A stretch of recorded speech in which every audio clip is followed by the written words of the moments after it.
This video contains subject matter that may be offensive and disturbing to some people. If you are the type to require a warning throughout a video or show, let this message serve as your warning. This channel discusses the harsh reality of true crime. If this warning is not sufficient for you, consider a different genre and unsubscribe from my channel immediately.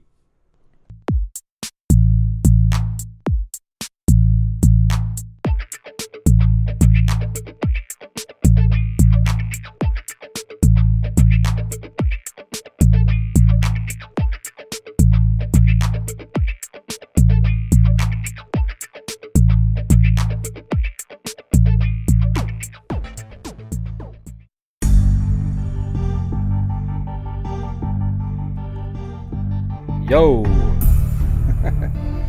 How's it going? I gotta check something out really quick. If it makes that crazy sound on this audio thing, I'm gonna turn it down. And that sound effect that it gets when it... Okay. Hold on.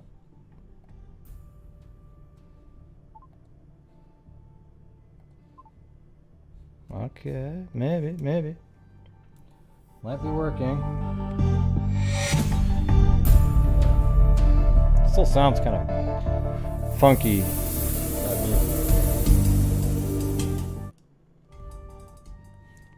Does it sound normal to you guys, this sound effect right here? This?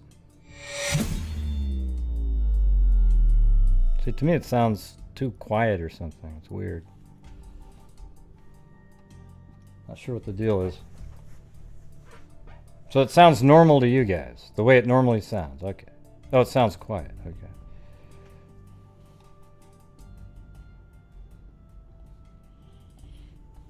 Okay.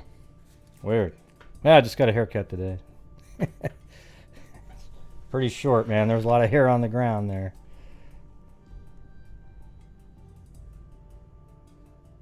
Okay, so it sounds normal to some people. It doesn't sound the same in my headset. I know that.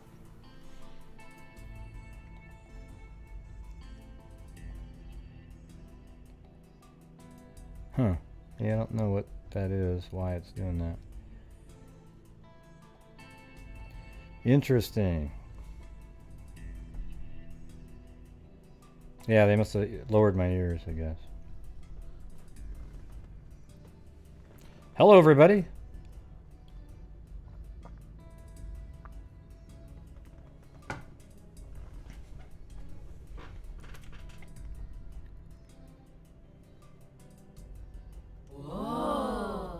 That sounds quiet too. Whoa. Okay, well maybe it's normal. There's something weird in my headset, so that doesn't sound right. Well, thanks, Stacy.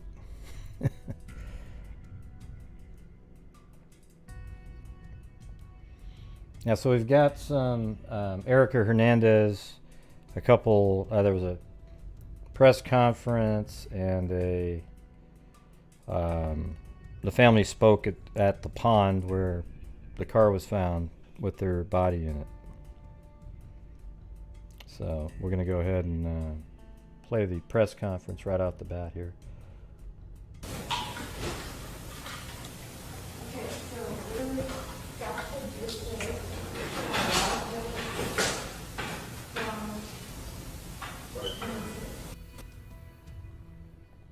I'm Officer Wells. I'm the primary PIO for the City of Pearland Police Department. Today, Pearland Police investigators were notified by the Galveston County Medical Examiner's Office that the decedent located yesterday inside the vehicle recovered from the retention pond was positively identified as Erica Hernandez. The Pearland Police Department extends our condolences to the families and everyone affected by this tragedy. The investigation into the death of Mrs. Hernandez is still active and ongoing. I have time for a few questions, but please understand our investigation began yesterday. Ms. Hernandez, there's little information on Ms. Hernandez at this time. I can say that we are still waiting on the conclusion of the Galveston County Medical Examiner's Office for the report for the cause of death for Ms. Hernandez. And at this time in our investigation, she appears to be the sole occupant of the vehicle. any other questions, I'll be ready to take. Do you guys suspect any foul play at this point? I know it's early in the investigation. It is very early in this investigation, and I will say that we are committed to providing complete and thorough investigations. So we're still waiting to learn details of any and all causes to the death of Mr. Hernandez. Can you tell us what happens next? Kind of walk us through the process. We're actually going to go and leave no stone unturned. We are going to start in the upper left and initiate this investigation and not stop until we have it completely. And just so you know, the audio wasn't like this at all. It was mono, very quiet. You could barely hear it. So I made it stereo, and then I also put it through this program where it boosts the audio of the other voices so that you have kind of more leveling of even the questions. Completed. So we're going to be out in the neighborhoods and asking and interviewing, and we encourage anybody with additional information into this case to come forward and speak with our investigators. Do investigators know why she was in that neighborhood? Again, it's early on, and we're hoping to learn any and all details as to Ms. Hernandez's whereabouts and the cause of death. What led you to begin this search there? Was it a phone call? We were actually contacted by the Houston Police Department with indications that their investigation led to that area. We came out there to assist with vehicle recovery, and then that's when we transitioned into a death investigation. Do you know if Ms. Hernandez lived in Pearland? No, she does not live in Pearland. No. Yes, so she was leaving her friend's house in Houston, going to her house in Houston, allegedly. So any idea why she ended up all the way in Pearland? We're hoping to learn all details as to her being in Pearland and anything involving her death. At this time, we're still looking to gather facts and information that would indicate. Are you looking at her male friend who lives nearby? I would say our investigators are going to leave no stone unturned. Thanks, Brian, and Rita Schaefer up there. Appreciate it. And we'll look at anybody and everybody that is involved in this case. One of my viewers mentioned they saw a speeding SUV with a male driver. It looked to be her SUV, male driver, female passenger. Anything? I would ask that your viewer who viewed anything involving this case come forward and speak with our investigation team. Got it. Was anything unusual about the way she was in the car? Was she buckled in? Was she unbuckled? Or? Again, it's still early on in the investigation. We're still waiting for the conclusion of the medical examiner's report to indicate any involvement or the details of her death. Any indication as to whether alcohol is involved yet? Again, we're still waiting for the conclusion of the medical examiner's report, and toxicology would be included then. Was the body found on the driver's side of the vehicle? I can say the body was recovered inside the vehicle, and that's about the extent of my knowledge. HPD made a comment yesterday. They said that this this crash likely happened in the early morning hours when no one would have heard. Is that something that you can comment on or add to as to how they came to that conclusion? No, I know that that's their initial indications that it was early in the morning, but again, without Thank you, Claudia Neubauer. concrete information or confirmation from my investigators, I hesitate to say that. Yeah, the water really goes right up to the road. I mean, the road ends abruptly up the water. Have you guys dealt with crashes in the past where a car went into the water there? I think over the past we've dealt with a few. Hey, thanks, Cammie Curry. Obviously, this is not the way you guys wanted to have this investigation. And can you just talk to us just about the tragedy and then having to break the news to family? Absolutely. I want you to understand that our hearts go out with the family and all those involved in Ms. Hernandez's tragedy. Again, we are committed to finding out every fact and piece of evidence that is involved in this case. And we encourage anyone with any knowledge to any of the events of that evening or any part of this case to come forward and speak with our investigation team. What time were you guys notified by the medical examiner's office? It was early this afternoon. I'd be lying to you if I said a time. Thank you, everyone. I sure appreciate the time. Thank you. Y'all got my business card? Yes, sir. See, I think a lot of people think maybe she was having some drinks. The only thing that there's two reasons I thought maybe she was having some drinks. That she kind of had this weird, like a hiccup sound, which, people do hiccup, but on that one surveillance camera, that was my first thought, because, people hiccup a hell of a lot more when they drink, right? And then you had that she's over at a friend's house for way early in the morning. And usually if you're just chilling out with a friend, maybe you have a couple drinks. So That's what I was thinking. Now, one of the people in the interview said something about a speeding van. You know, who knows if that's related or anything like that.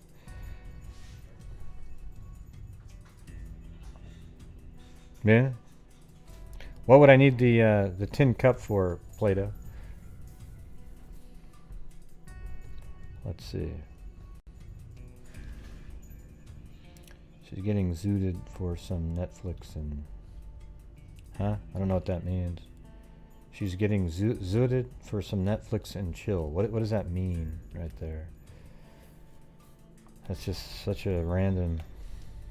I have no idea what that means.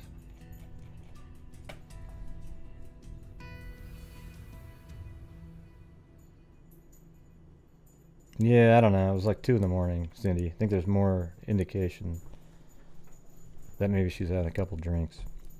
Especially when the car it's found where it was.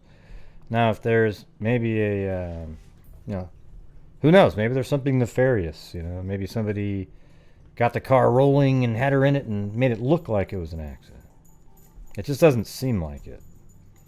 Seems like she was just out driving around.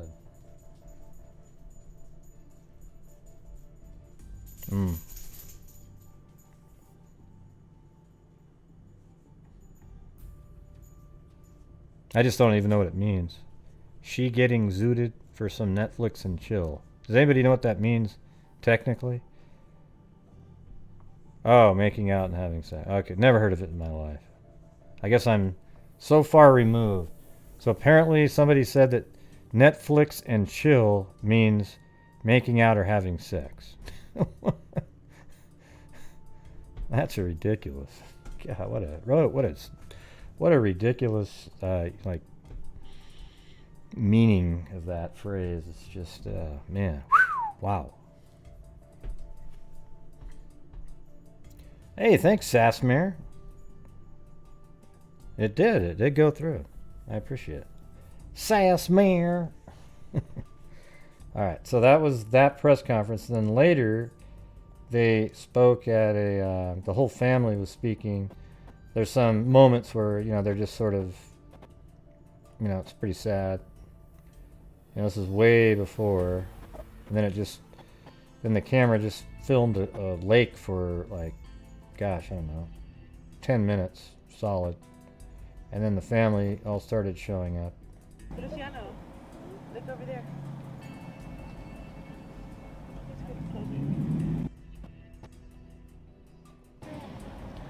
All right, I'm not really sure how this goes. Are y'all asking questions or do I just talk? Whatever, step a little bit closer. Yep, here, Mama. We can move this down a little bit. Can we move this down a little bit? Yeah. Let me just move this down. I don't remember ever saying that when I was younger, Holland. Sounds like we're almost the same age. And then, would you like us to ask you questions that easier? Oh, the kids it's say easier. Okay, Absolutely, we can. Ashley, first of all, why don't you just tell us who's here tonight and what you're doing here? Okay, so we're out here. We're her family. Of course, this is not all of our family, No problem, Shih Tzu. but this is our close, immediate family here in Houston. Well, thanks, Sasmere, for the very first super chat on your end. Very cool. Of course, we do have extended family, but they can't be here. But this has really been our support here, and there's also some friends that are missing, but they're here in spirit with us. Why are you here tonight? We're actually here to address the public, just to tell everybody about what happened yesterday. We found, or Erica's vehicle was found here yesterday, and there was a body in there. Unfortunately, it was my sister. It was my big sister, Erica, so we're just here to let everybody know that. And I also want to just thank everybody that supported us through the search. And, from a prayer to a thought to a donation to kind words, everything was appreciated. And we just also ask that y'all please continue to support us in the search for answers, because Sorry to hear that, Carolina Creek Fox. Yeah, I bet that sucks. I haven't lost a parent yet, but they're getting pretty old at this point. Just because we found the vehicle and we found my sister, we're not done. We're still looking for answers, and we also want to let people know that this is not something that she would have done on her own will. That's just not who she was. So we just want to also ask everybody to just continue to support Erica. Not necessarily us, support Erica, because her story is not finished yet. It's like it just begun. So please support us. And we also want to ask that this community, that this neighborhood here, Reflection Bay, we want to ask, please look into your heart and look through your cameras. Not even just last night or yesterday. I'm asking that everybody in this neighborhood specifically, please look at your cameras from anywhere from April 17th in the evening time all the way up until yesterday. We don't know what happened. We don't know when she came into the water. We don't know. We need those answers. Since the Pearland police have Definitely need the answers. have you learned anything new? Hey, thanks, Scott Holland. No. Back to you, Jim. Not at all.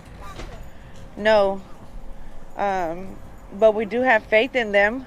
We do have faith in them. When they said that they were going to call, they've called. We feel like the line of communication is pretty good. It's going strong right now, and we hope that it continues that way. Actually, could you talk about some of the emotions that you're going through over the last 24 hours and your family? I can say that I've been distracted a lot. I have this family behind me. I'm pretty sure we've all been that way. We haven't really processed the information that we learned. I'm pretty sure we haven't processed the fact that my sister's not here with us. We haven't processed it yet. I'm sure it's going to hit hard tonight, It's just hard. It's a roller coaster. Like I said, it's just the beginning because we still don't know.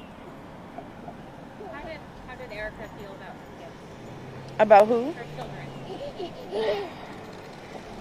Hey, everybody, hit that like button right now. Now we'll know if you didn't, you're here just as a troll if it's not clicked. She loved them. That was they are her life. They still are her life. That's I'm sure that's the only motivation that she had, to strive to be better, be a better mom, be a better person. She loved them. They were her world. They are her world. Last night you said that Luciano. I'm pretty sure he still doesn't know. I'm pretty sure he still doesn't know. And yep, he's got his partner there, Luciano, and my daughter. They're gonna grow up together, close. So. Have you received any new information since yesterday that has given you any idea why he's here? Hey, thanks, No, Kyra.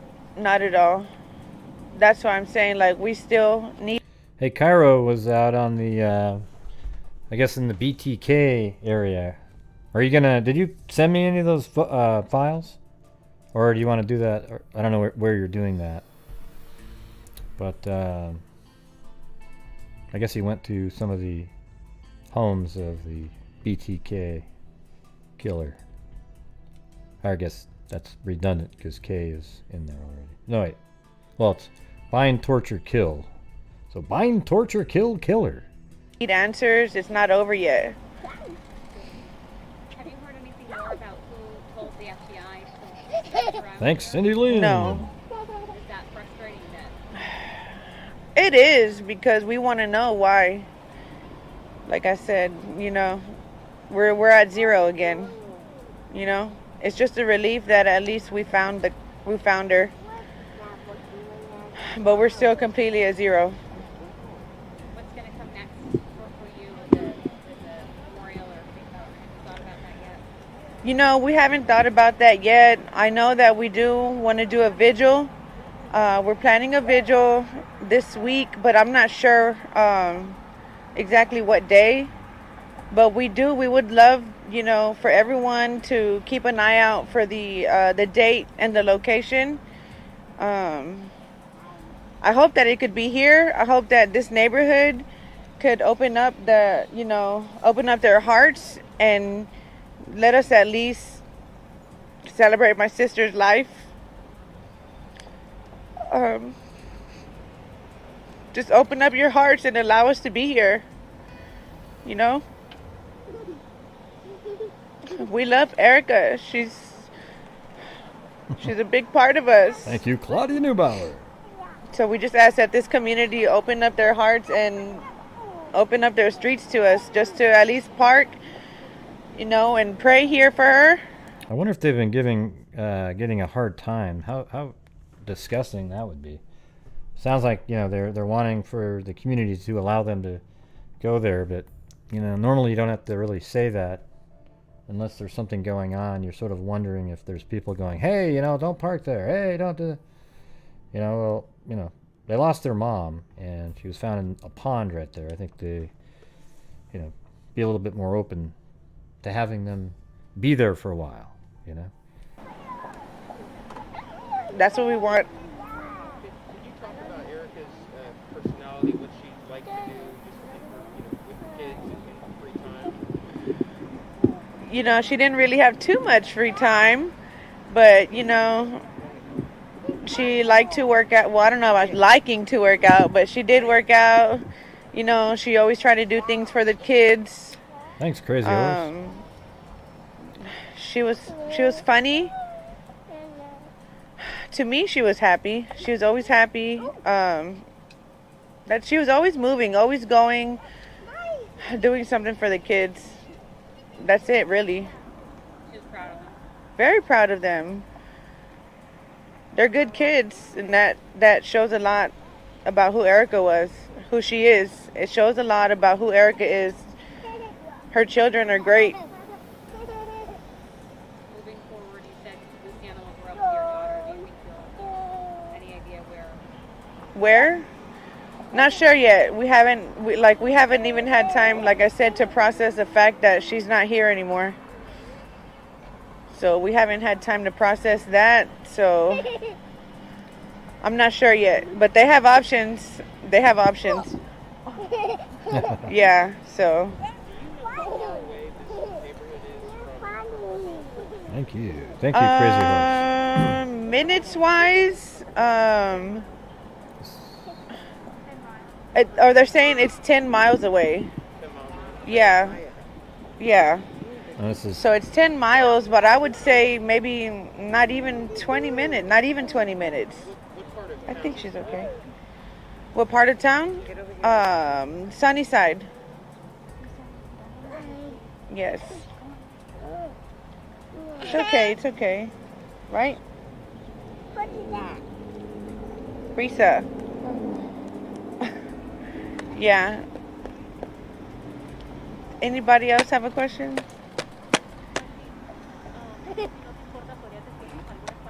You might have to sign out and sign back in, Tracy. See what happens. I'm not really good. No.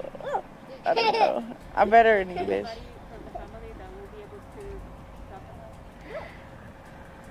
Thank you, Olivia. You're welcome.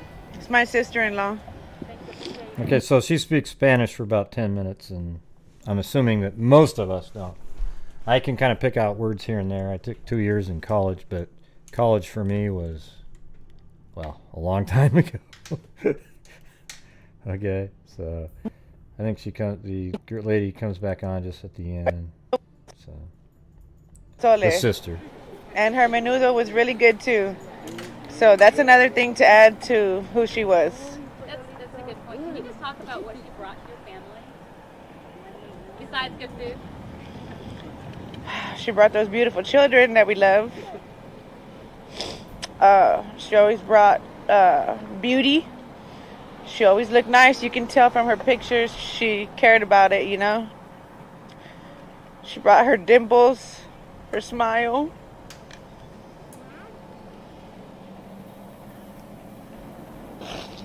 She brought joy.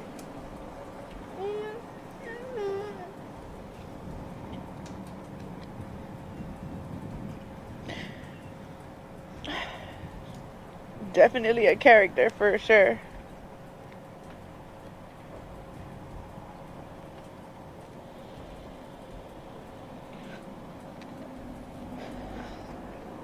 I think the most important thing is that she brought me these kids to love. And we're gonna keep loving them. That's how we're gonna raise them. She brought love too. Yeah.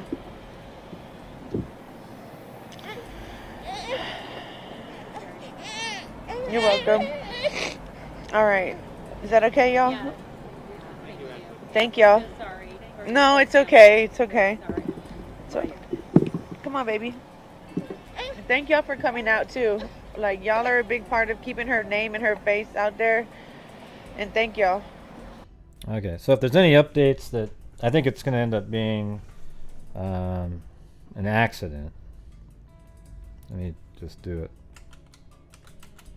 I mean, you know, it's always possible that it's not, but at the same time, it just feels like, you know, when you look at the layout here, you know, it could be that somebody was chasing her or something and then she went flying off of there, based on what that person said about a van. But whenever you have these long roads like this, where you can literally, I mean, let's go down, we'll just take a look really quick on the street itself and see what the speed limit was. That's probably a sign right here, I would imagine.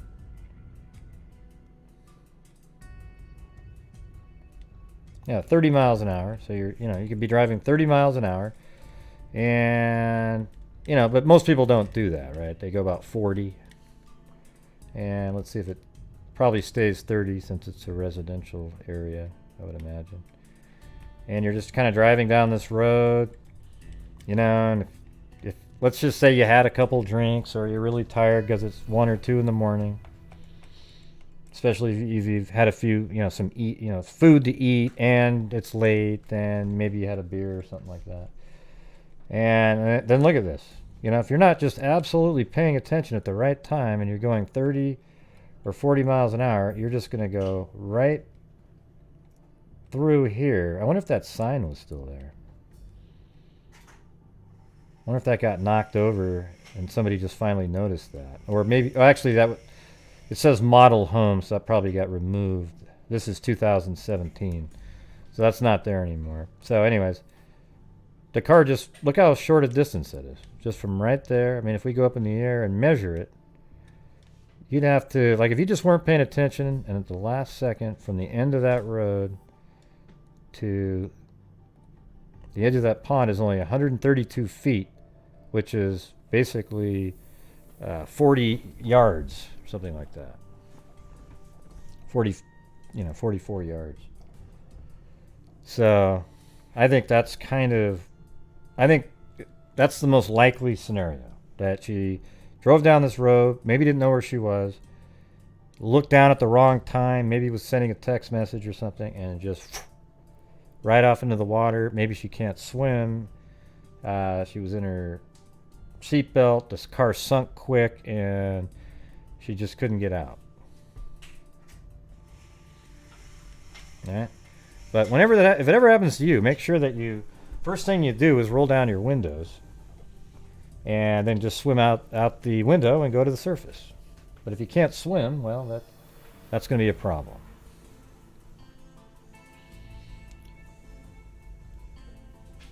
Yeah, well, you can't have the current view. I'm sure that well, here's the thing. When you look at the lawn, before they pulled the car out, there wasn't any tire tracks on the ground.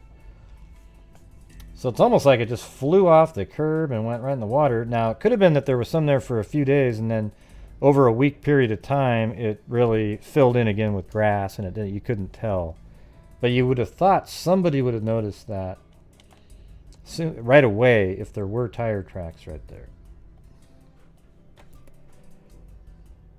So, anyways, to me, it's not really that weird. There's been 2 or 3 more cases just like this. There was a car found on satellite image where you can actually see the car in the clear water in Florida, just like this. And it ended up being a cold case of a missing person from about like 20 years prior. And the car, it was exactly the same scenario. Right at the end of a road, boom, into the water. So for me, it seems like it's somewhat common, actually. You know, the guy even said in that press conference that they've got multiple cars have gone into the water on these types of roads like this, or maybe even that specific spot. I think he might have referred to.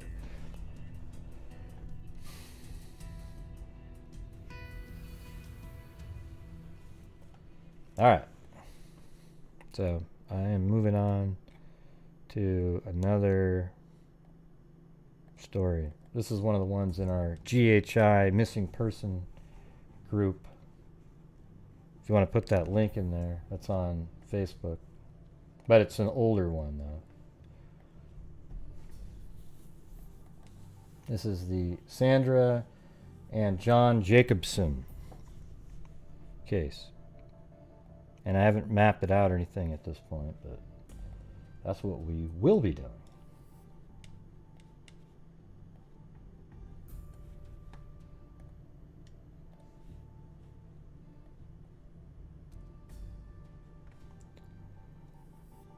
Okay, so this is back when it happened in Bismarck, North Dakota, 1996, November 19.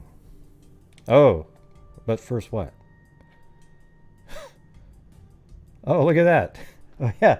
So here it is, everybody. I'm being sent to Tahiti before the other case. All right, here we go. Let's see what it sounds like. See if I even have music set up. Okay, hold on. Just a second. Here we go.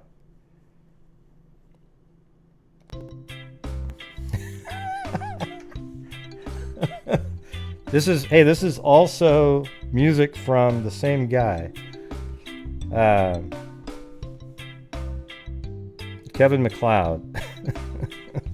Hey, look at the sun's even coming down. It feels good, right?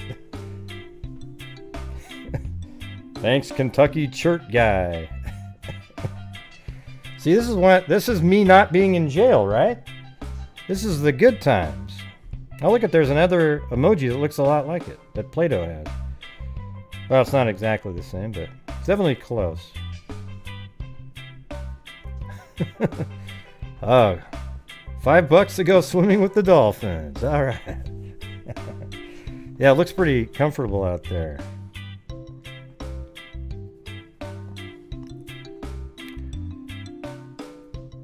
Hey, look at, there's Alley Cake sitting on the beach too. Leah Marie. All right. I think I do. Maybe I will have a drink. You know, midweek. I am on the beach, you know. So hold on a second.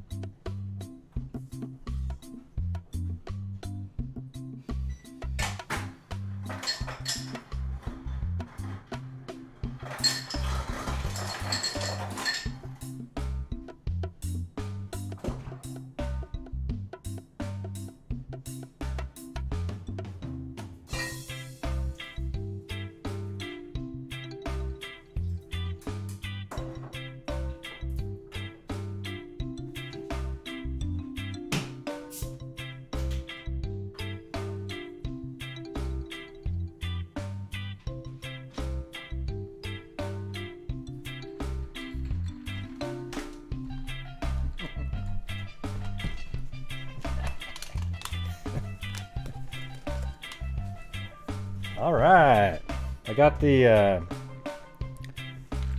I don't have all that mixed drink stuff like that, but there we go. There we go. Good one. All right, Well, thank you guys for giving me a short little vacation. Now back to the actual show. Thanks, Rita Schaefer. Oh, there goes the music. Jennifer Rochelle, Shelley Wagner, Leah Marie, and Allie Cake, and Jennifer Rochelle. Again, very kind, very kind. All right. Yeah. All right. So this is a case that was in the GHI missing person. Oh, I don't. Okay, I'll get the umbrella. Thanks, Shogun. Yeah. This is just Jim Beam and Diet Coke. Yep. Definitely a pleasant break from the murders. Got that right. Okay. So this is back in 1996, I think November 16th. And it took place in Bismarck, North Dakota. Thanks, Lori Fisher and Claudia Neubauer. And by the way, I mean, all this stuff helps out, helps the channel out and all the charity at the end of the month. I'm going to try to get the DNA fund up to 10,000, so it's just sitting there at the end of the month, so we might not even send anything to, well, it depends. I might be able to send some, but I want to put 2,500 more because Jeff just put in another 500, so that makes it 7,500. And now if I put the 2,500 in there, well, thanks, Lee D. Oh, there's Lee D. God, man, you're always hiding. It's blending in. Thank you, Lee D. Oh man, I'm never gonna live those down. For some reason, I scrolled up and I even saw it. I saw it, I think, in that area.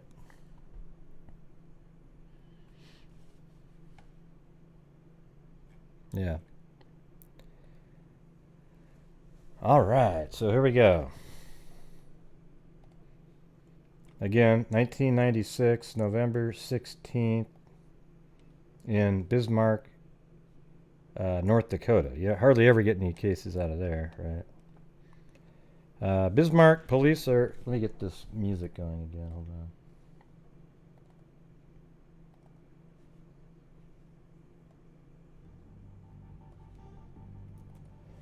All right, Bismarck police are searching for a missing center woman and her 5-year-old son. Sandy M. Jacobson, 35, is believed to be suicidal. Her car was found near the Missouri River in Bismarck on Sunday, police said. Her little boy is John H. Jacobson. She was last seen by her parents, Henry and Bernice Grinsteiner of 907 Skyway Park Village in Bismarck, on Saturday evening. The Burleigh County Sheriff's Department's dive team searched the Missouri River from Centennial Beach to the railroad bridge. So let's see where that is.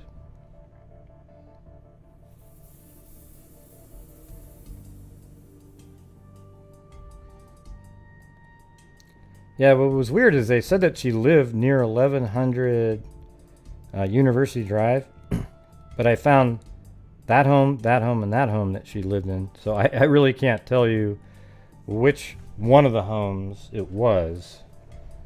I think it's probably this one, but that's an apartment. I don't know for sure. But there's this home, that one, and this is the area they said she lived near. So let's see if we go to Centennial Beach. Yeah, it's right there.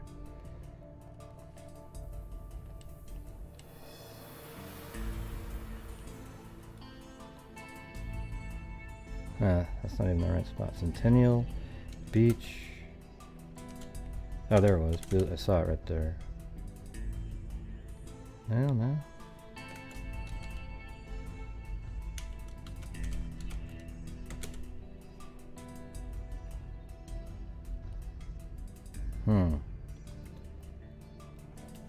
I guess it's called something else now.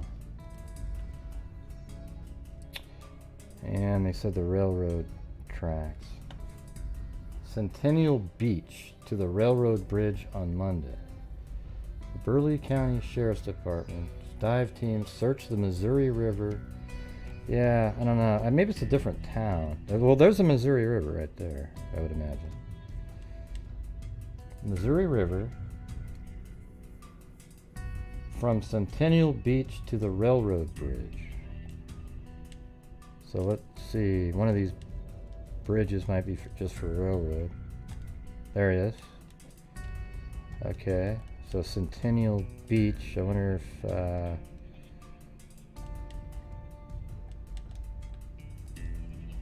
Okay, well this is the railroad bridge right here.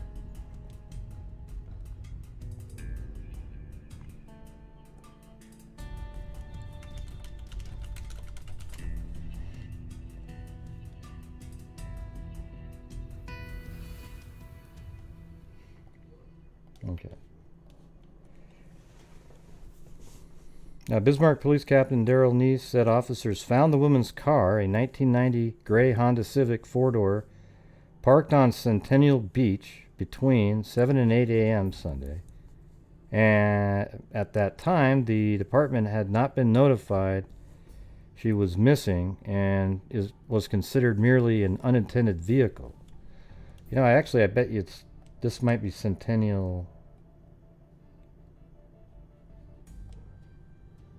Let's see. Let me try this in. Centennial Drive, maybe?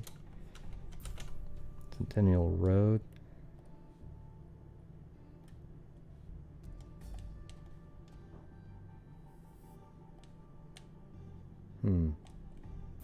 Yeah, I guess. No. Thought maybe it would go around there. I was thinking maybe one of these beaches right here would be what they're talking about. But apparently that doesn't exist anymore.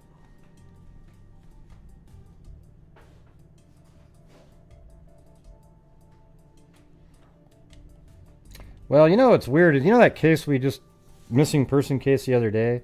That was a big eye-opener. I don't know about you guys, but I forgot her name, but she jumped off the bridge because she was pregnant and her boyfriend dumped her, something like that. Not the one just recently, but the one just like it a month ago. I think, if I remember right, maybe it was in, I almost had it. The Missouri River, something like that. But remember how far? She went 90 miles downstream in 6 days. Yeah, the car crashed on the bridge. 90 miles downstream in 6 days. I thought that was insane. I've never heard anything like that. You'd think she would have got caught on something. And that sort of opened my eyes to the distance that people can travel in the water if they go into it. And they're not alive even. You know, their body just floating naturally. I mean, literally 90 miles. That was insane. So, I guess you don't really know, even in this case. At about noon Sunday, her parents reported her missing, and at about 4 p.m., the Center Police Department teletyped a missing persons report. Miss Grindsteiner told the Tribune that Sunday was at their home. Let me go look and see which way this river is flowing here.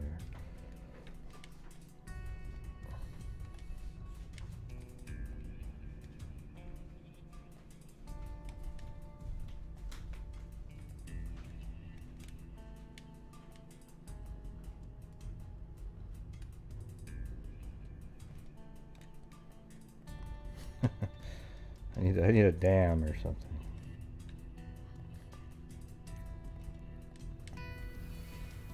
Yeah, these huge rivers like that are kind of hard sometimes.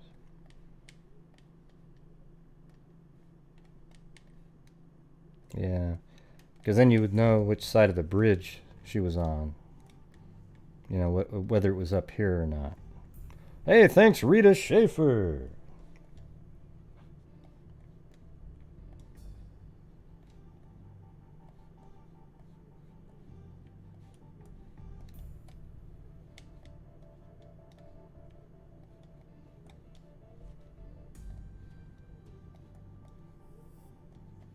Oh God, don't they have any dams out here?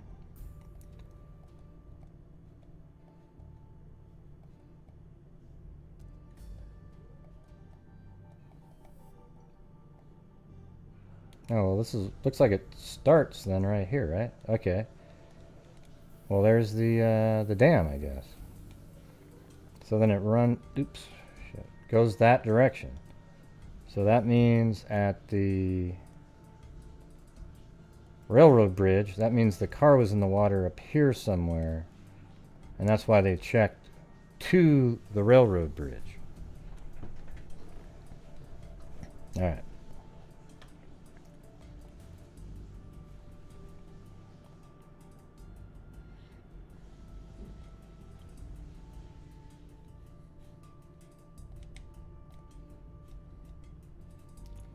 Yeah, I got all these windows open. Alright, so Mrs. Rensteiner told the Tribune, okay, she was very paranoid. So this girl was very paranoid, and we were going to take her to the hospital, the distraught mother said. After she left her home, we looked for her all night, Miss Grindsteiner said. She believes they are both in the river. She said her daughter is separated from her husband, Alan. They had lived in Center 6 years. Sandy's described as a white, 5'6", 145 pounds, brown hair, green eyes. She was last seen wearing a light blue sweatshirt, blue jeans, brown lace boots, and a dark blue down-filled jacket. John was last seen wearing a hunter green winter coat. Captain Colin Rickson of the Sheriff's Department said the dive team could only search so long because of the frigid temperatures. It's bone-chilling out there, he said. Sorry, I was only laughing because I was wiping the Coke off my mouth. And I mean Diet Coke, okay? Not Coke. It's bone-chilling out there, he said. We found nothing to indicate they're out there. He said, there are no plans to resume diving. There's not much to go on.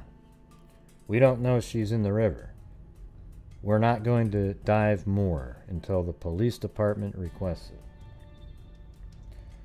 Okay, then the next day in the paper, no word on absent mom, son. Bismarck police said Tuesday there are no developments in the search for center woman and her young son. Sandy M. Jacobson, 35, and son John H., 5, have been sought since Saturday night when her parents in Bismarck said she left their house. Police said Jacobson is feared suicidal. On Monday, the Burleigh County Sheriff's dive rescue team searched the Missouri River near where Jacobson's car was found. They found nothing. I mean, that river is so huge.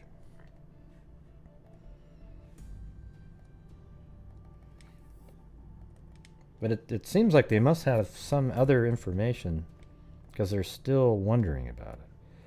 Authorities are still searching for center woman and her 5-year-old son who were last seen Saturday evening. Bismarck Police Detective Tim Turnbull said National Guard helicopters flew the Missouri River Thursday looking for signs of Sandy.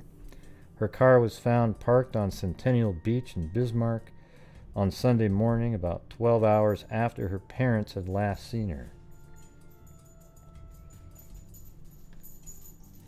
Her parents, Henry and Bernice Grindsteiner, live in Bismarck.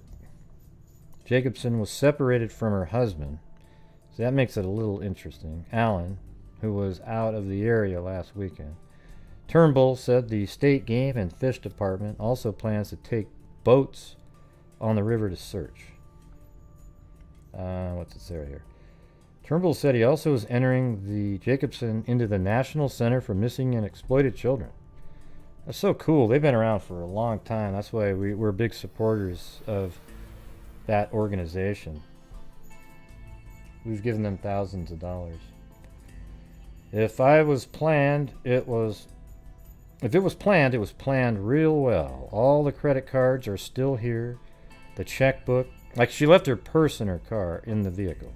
He said with the cold, snowy weather Saturday night, Jacobson also would have needed a ride from Centennial Beach to another destination.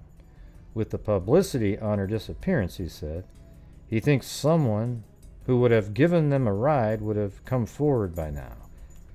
All right, so there's that one. And now we're moving about almost 2 months later. Those are all right away. So this is what they look like right here.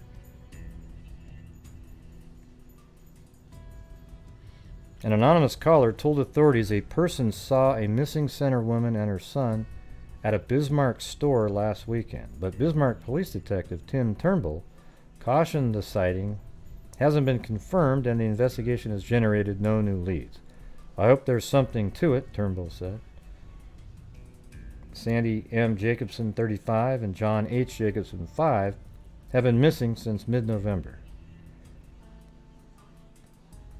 Jacobson's parents, Henry Bernice Gernstein of Bismarck, reported their disappearance to authorities November 17th. Jacobson's 1990 gray Honda Civic was found near the Missouri River. Divers and search crews found no trace of the mother and son. Turnbull said the caller said an unidentified person saw the mother and son coming out of Kmart Saturday at approximately 6 p.m. But Jacobson supposedly got into a dark blue or black Dodge Dynasty four-door. See, makes it tough because you haven't even been able to confirm it's them, and then you're going to start looking for a vehicle. The caller didn't leave a name or a phone number for detectives to contact. Probably a psychic. Jacobson didn't have her credit cards or checkbook with her when she and her son disappeared. Yeah, so why would she be going into a Kmart? I think it's a false sighting. Well, she could have had cash. Great. She could have been planning it and stored it up. Well, maybe.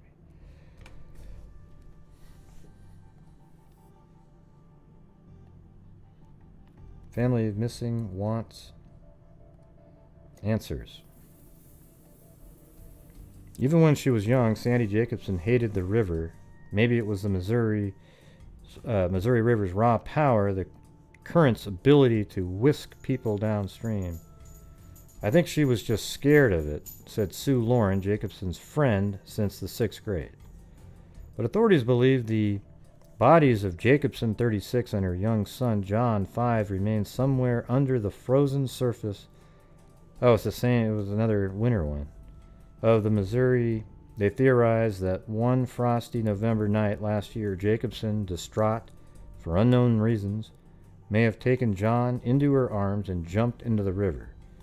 They point to her 1990 gray Honda Civic parked on Centennial Beach, found abandoned, with keys in the ignition, and Jacobson's wallet, complete with credit cards and checkbook untouched inside. Also, I think it was either the passenger door or the driver door was wide open. They say they have no evidence of foul play. My own personal opinion, said Tim Turnbull, Bismarck Police Department detective, I think they're in the river. 2 days after November 16th disappearance, divers with the Burleigh County Sheriff's Department searched the Missouri from Centennial Beach to the railroad bridge. They found nothing.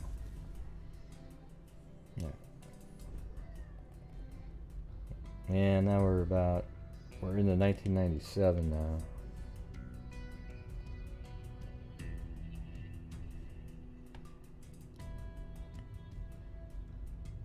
Let's see. Why didn't she just drive the car into the river? Yeah, so I guess those are sort of the weird things, right? In fact, many of Jacobson's friends and family aren't convinced she killed John and herself. Sure, they said Jacobson had her bad days. She was separated from her husband, Alan, and the split wasn't easy. She didn't readily discuss her problems or feelings, but they stressed she had another son whom she loved deeply and would never leave, and she gave no indication of being at the point where she would take such drastic and final action. Why didn't she just drive the car in the river? Grindsteiner wondered. And why would she leave her other son behind? On November 15th, a Friday, Jacobson finished her shift at the Department of Motor Vehicles, where she'd been employed for several years. At some point on Saturday, she called her mother, Bernice Grindsteiner of Bismarck, and confirmed that she and John would stop over for supper. Grindsteiner heard nothing wrong in her daughter's voice. But Jacobson and John arrived late for supper on Saturday, and she was visibly upset. So rattled, in fact, that Grindsteiner suggested that she would take her to the emergency room. I'd like to hear what she was saying. When the parents deemed her paranoid, what were those things that she was saying? Because maybe those would be clues to what really happened, if something else happened, right? Jacobson nodded and agreed, then said she had to fill her car with gas, that she would take her to the emergency room. Oh, weird. But Jacobson and John arrived late for supper on Saturday, and she was visibly upset, so rattled, in fact, that Grindsteiner suggested that she would take her to the emergency room. So, for mental issues, right? Jacobson nodded and agreed, then said she had to fill up her car with gas. Well, that's kind of interesting, but what was she paranoid about? Before Grindsteiner knew it, Jacobson scooped up John and headed out of the mobile home. Ah, okay, so there you go. I think one of these was a mobile home. Well, not that one. Maybe this one? Because that's one that she lived at, or maybe that's where her parents lived. That's a mobile home right there. And that's not one. So, very well could be. Very well could be.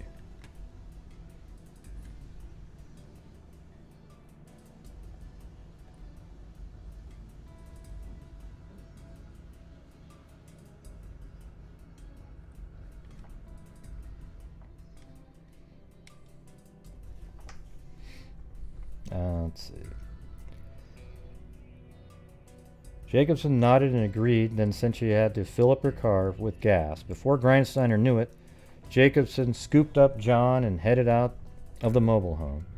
Grindsteiner and Jacobson's father, Henry, sat down to play a game of Pinnacle, worried but thinking their daughter would return. But she didn't. At one point, Grindsteiner had a horrible feeling run through her body. I said, "My God, something's happening," she said. The family went looking. They traveled to Center. They called her in-laws, Alan. Where is this center that they're talking about?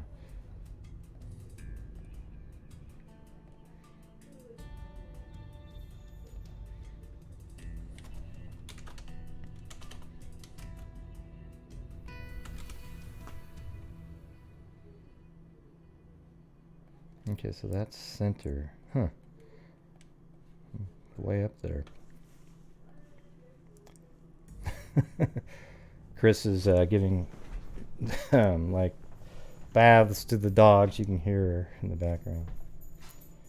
The family went looking. They traveled to Center. They called her in-laws, Alan Jackson, and got out of town earlier that afternoon. They waited by the phone. They heard nothing.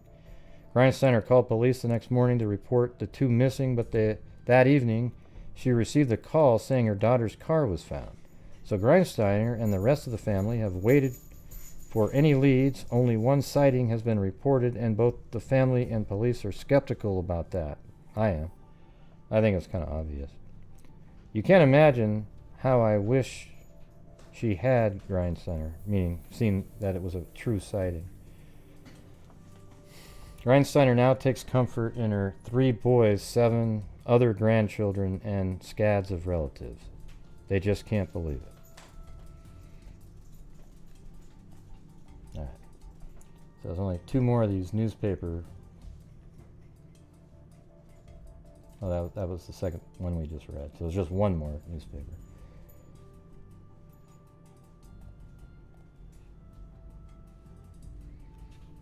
Come on, open it up. And this is 1997 as well. Officials renewing search. Officials are asking Missouri River boaters and anglers to keep alert for signs of the bodies of a missing Center woman and her young son, Sandra Jacobson, who was 35 when she disappeared, and her son John H. Jacobson, then 5, were last seen in Bismarck the evening of November 16th. Bismarck Police Detective Tim Turnbull believes Jacobson walked or jumped into the river with her son that night because there have been no clues that she staged a disappearance. Clothing remnants would be one clue. We'd like to think she's still alive, but there's a real good chance they're in the river. I'm going to go to there's an actual article now, though, that came out just 2.5 weeks ago. So, haven't read this one yet, so now you can see a better picture of them right there.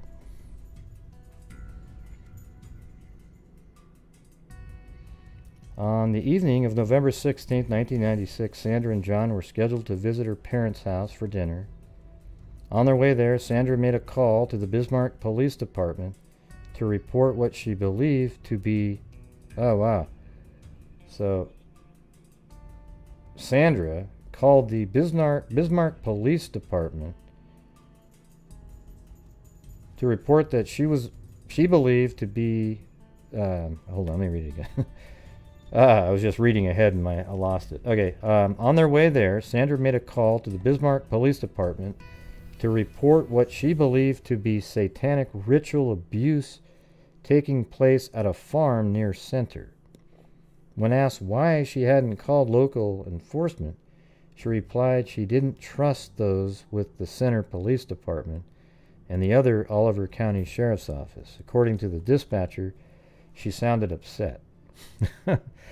You know, the thing is remember that the other night, right? We had the lady on, and you know, her mother was fed to the pigs after she was dismembered, and she said how people, whenever you bring up Satan stuff, people go, "Oh, you know, you're full of crap, you're psycho." But there are people who do, worship that kind of stuff in the negative way. You know, there's other people who, it's just sort of a, it's not like they're psycho or anything like that. They just, but you know what I'm saying, right? So,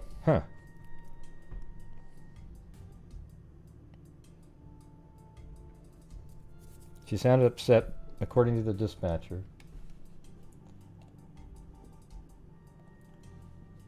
Hold on one second.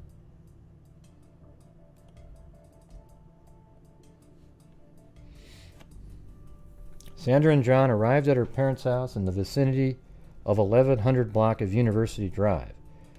Okay, well, that's what I was telling you guys. This is 1100, right there, 1100 University Drive. The three addresses that I found of her were right there, there, and there. So I've never seen anything where you have three so close to each other in kind of a larger area. So I really can't tell you which one. This is the mobile home here, but that might have been the parents. And maybe one of these two homes. I kind of think maybe this one because it's on that same road there. And I don't know. Why wouldn't you say that intersection though?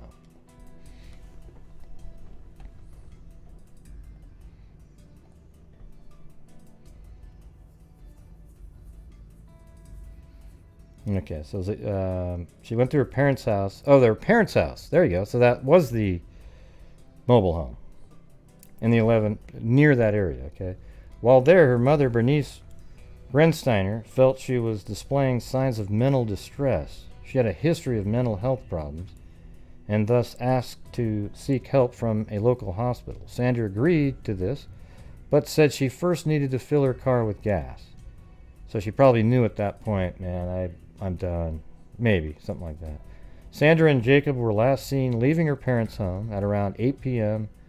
with a promise to return after filling up at the nearby gas station. When Sandra and John did not return to her parents' residence by 10 o'clock, Bernice grew worried and reported them missing. The next day, police officers discovered Sandra's gray 1990 Honda Civic abandoned at the Centennial Beach parking lot in Bismarck. The location is adjacent to the Missouri River. The driver's side door was open with the keys still in the ignition, and her purse was on the front seat. So again, this is one of those things where it sounds like maybe it was a quick exit and jump, kind of like that last case. Keys were still in the ignition, and she made up her mind and jumped. So Be kind of strange if the kid was in the other seat and she grabbed him really quick, jumped out the door, and then jumped into the river. But was the car parked? I need to know where the car was parked, because if it was parked sort of down on a beach, that means she'd have to walk way up onto a bridge or something like that.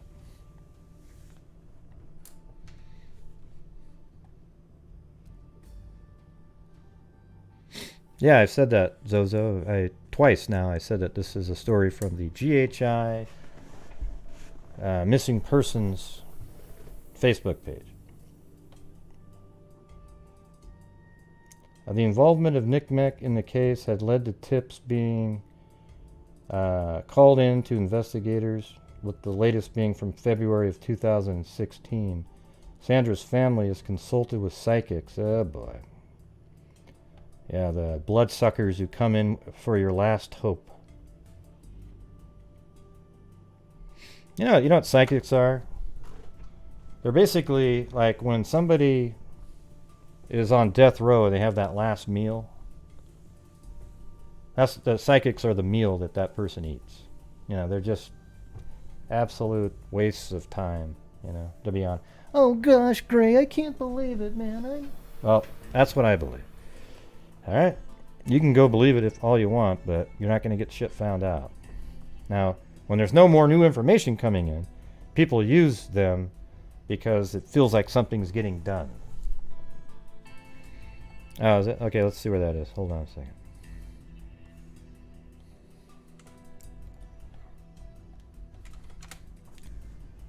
Thank you, Plato. Oh yeah, see, that made sense.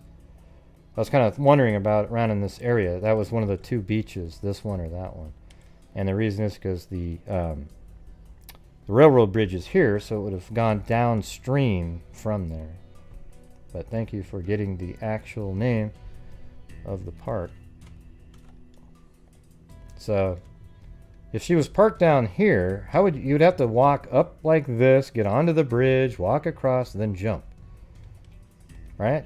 So that's kind of weird, too. Would you just kind of wade out and kind of drift into the water and float away? Sounds a little odd.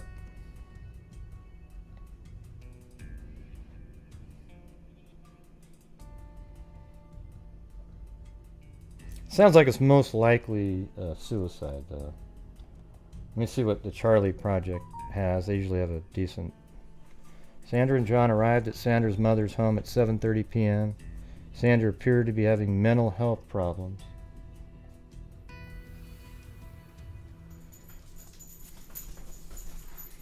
And she agreed to let her mother take her to the hospital. She and John were last seen leaving the residence in Sandra's gray 1990 Honda Civic. They did purchase the fuel, but they never returned to Sandra's mother's home. So when they went to purchase the fuel, did they buy like 50 cents worth? Because they didn't really go very far, right?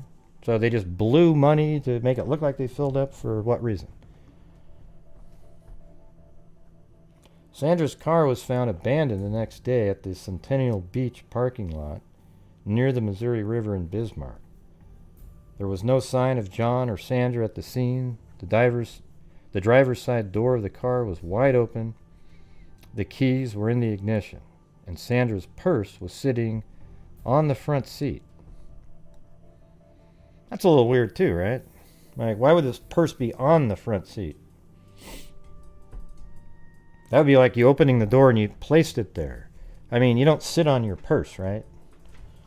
Seems like you'd have it in the passenger side.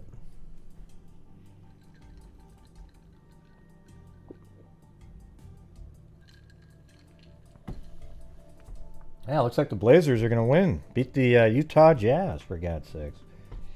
Of course, they didn't have two of their best players, but they're good without them anyway. What do you guys think about that? Do you think it's odd that the purse is on the front seat if there was a hurried exit? I think it's a little strange. Police searched the beach and river and found a shoe that might have belonged to John. Strong river currents and severe weather hampered the search. One theory is that Sandra murdered John and then committed suicide by going into the river, but there's no hard evidence. Well, what is the circumstantial evidence? Sandra separated from her second husband, John's father, 3 months before she disappeared. She was living in an apartment in Center, North Dakota, and John and her 16-year-old son by a previous marriage. So she actually had a 16-year-old son. You kind of wonder, maybe she didn't kill him because she was actually going to try to punish the husband that had left her and killed the 6-year-old with her because that was his son. The previous husband, she didn't have the anger anymore. Sandra was, well, you leave it behind if you're just committing suicide. Oop, there goes my stomach.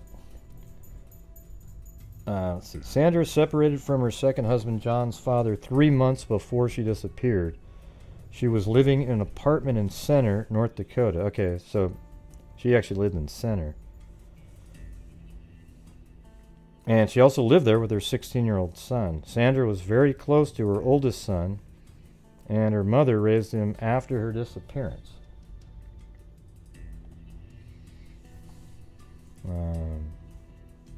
Police stated there's no evidence pointing to foul play in Jacobson's cases, and they have never had a suspect.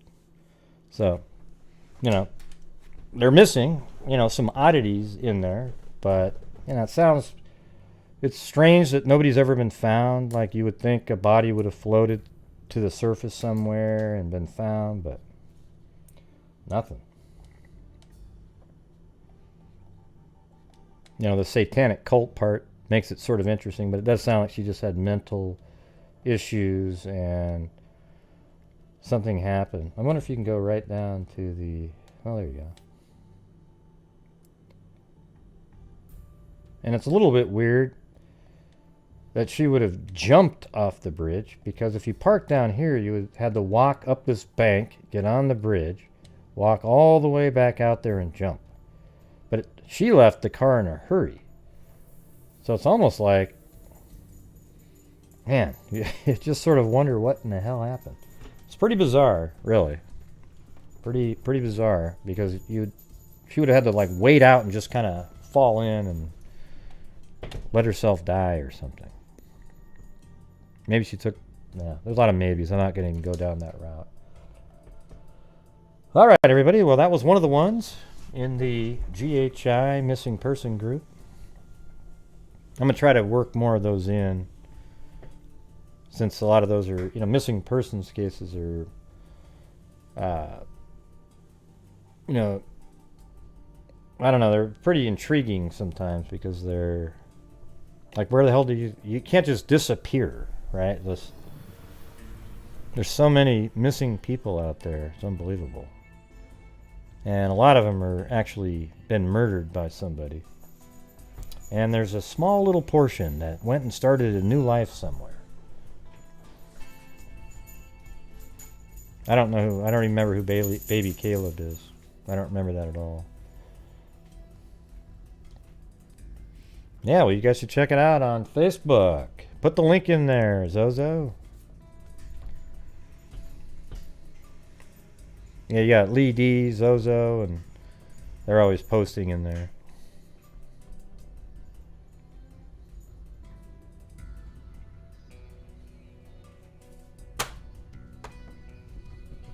Good night, Claudia Neubauer.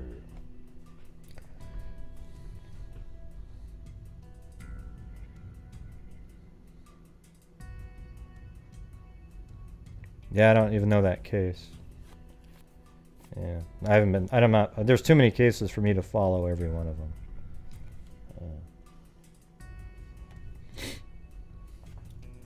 Gosh, Gray, they were just suggesting it, Okay. Yeah. I'll look that one up. I got something else to do. All right. We're going to give this one a whirl here. Well, shit. Maybe I'll save this one. Well, it's the main one in the thumbnail, so I'm going to go do it. It's a long one, though. Look at all these files here. It's one of those 1950s Except this one has an ending to it. It's just kind of an interesting...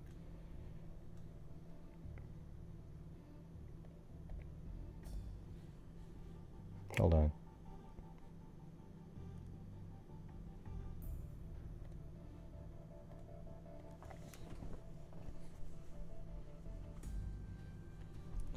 I've covered thousands of cases. I don't hundreds of them at least. I don't know, man. You'll have to look it up in my channel.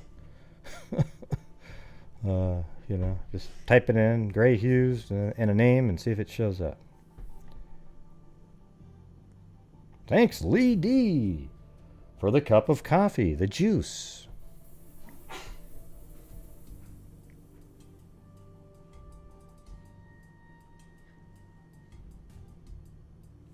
Yeah, there's a lot of cases out there. Tons and tons of press conferences, all kinds of different things going on. Ah, Jesus. We're moving on to a different case, though. Everybody.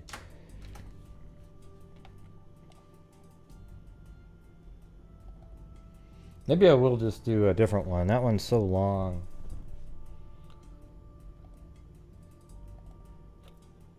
I could give it a shot, see what happens. This is 1953 on June 22nd. This one's solved, just letting you know, but it's pretty crazy. It's like a serial killer type guy later on. I thought it might be interesting though, because this is one of those newspapers where it really covers it over and over in depth, so you kind of know what's going on. Yeah. Okay, mystery man in a red jacket, one finger missing from his right hand, was object of a giant police hunt in downtown Los Angeles today as a prime suspect in the kidnap of an 8-year-old girl. The victim, pretty Stella Darlene Nolan, disappeared near Norwalk Saturday night after a stranger feared to be a sex degenerate was seen patting her on the head. When the girl could not be found by her distraught parents, the huge manhunt spread over Southern California and finally focused at Manchester and Central Avenues, where a man answering the description of the stranger who befriended Darlene reportedly was seen leaving a streetcar with a little girl. Ironically, the suspect had been thoroughly questioned earlier by Firestone Park sheriff deputies and released. A new order to pick him up went out when officers checked his story and found discrepancies. Los Angeles Police Detective J.H. Landau, meanwhile, said a man and a girl fitting the description of Darlene and the stranger had been seen in the vicinity of 7th and Hill Streets. The man was described as between 40 and 50 of age, with dark hair, wearing a white shirt, red jacket, and Levi's. The informant, a transient living in downtown hotel, called police after reading of the kidnap in the newspapers. His information was strengthened a short time later when a waiter in the restaurant at 8th Street and Broadway reported seeing the same man and the girl. Detectives and uniformed officers immediately began the thorough search of hotel alleys, bus, and train stations. The hunt narrowed when the man and the girl were reportedly seen leaving the S car at Manchester and Central. Excuse me.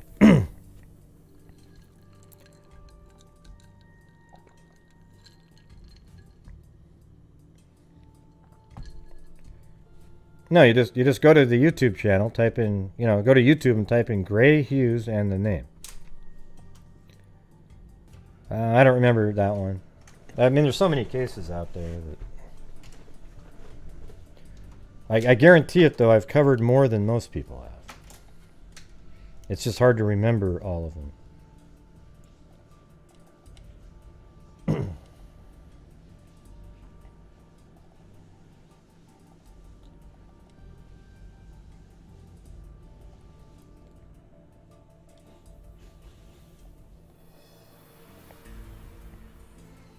Her parents Let's see.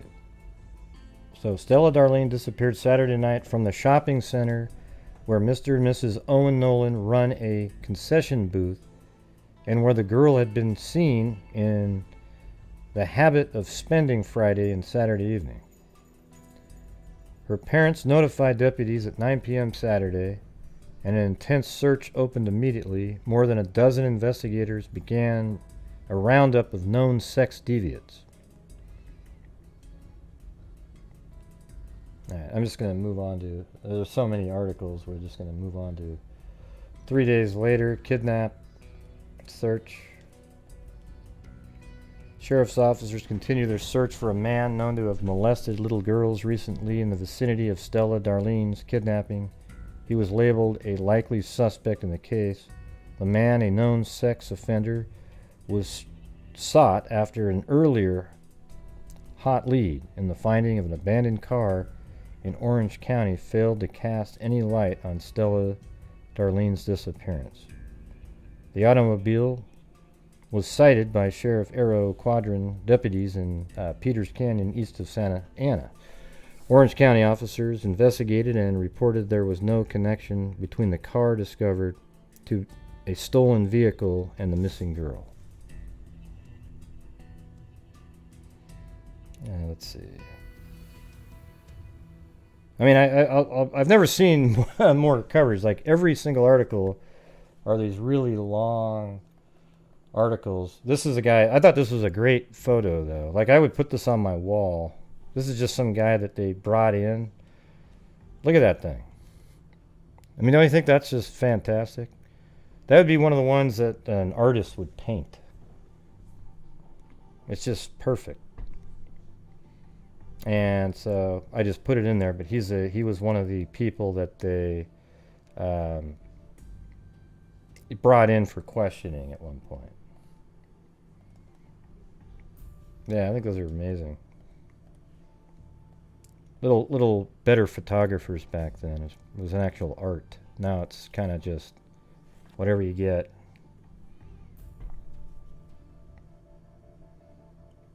Sheriff's officers doggedly continued search yesterday for Stella Darlene Nolan, 8, probable victim of a sex deviant kidnapper. An anonymous telephone call to Georgia Street receiving hospital sent sheriff's deputies and valley policemen to Raven Canyon in Sylmar. The informant, a woman, told a hospital attendant that Stella Darlene was in the canyon, extending beyond, probably a psychic. Intensive search of the area, however, proved fruitless. Okay, this is on 6/27. Still, other deputies were questioning Oliver Stanfield, 35, of Saugus, a tractor driver, following his arrest in Lancaster yesterday on charges of molesting a 6-year-old girl. A family which formerly lived in the trailer park at 16108 South Atlantic Avenue, Compton, where Stella Darlene resided, was sought en route in a trailer to Waterloo, Iowa. Stella Darlene had been a close friend of the family's 10-year-old daughter. Huh. That does seem like that would have been a pretty good lead there, wouldn't it? That she was friends with a sex deviant's 10-year-old daughter. Mrs. Ilena Nolan, 40, the missing girl's foster mother, revealed for the first time that Stella Darlene had failed to pass from the 3rd to the 4th grade at Colin Kelly Elementary School. She clung to the hope that Stella Darlene, marked depression over her school failure, may have led her to run away on her own. Tony Ingram, 6, of 16002 South Atlantic Avenue, Compton, a playmate of Stella Darlene, modeled the outfit the hunted girl was wearing at the time she disappeared. Yeah, so this girl right here, this is the same kind of stuff they did in other places, but this girl right here put on the same clothing that she had on to get people to, kind of like they do with the mannequins in Australia and so forth. But here's what's ridiculous. So here's this girl about the same age, putting on all this clothing to look like Darlene, to look like Stella. And look what it says on here. Tony Ingram, 6 of 16002 South Atlantic Avenue. Does anybody else just find that ludicrous? That you put the address of a girl who matches the, looks a lot like the girl that was already abducted? Who gives a shit where she lives? Okay? I mean, that's such ridiculous reporting. Does it really matter at all, in this case, where this girl lives? Right? I mean, does it really matter at all where this girl lives at all? It really has no bearing on anything, but you put it in there. And she was a playmate of the missing Stella Darlene. So not only that, she's like in the same area and everything. Anyways, I just think that's insane. That's all I can tell you.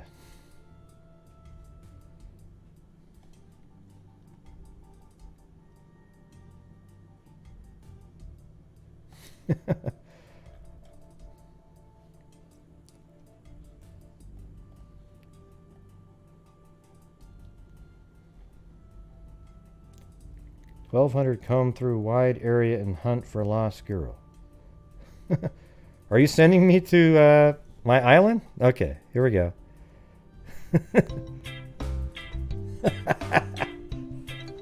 All right, you sent me to my island. Hey, look at that. The chat works in here too.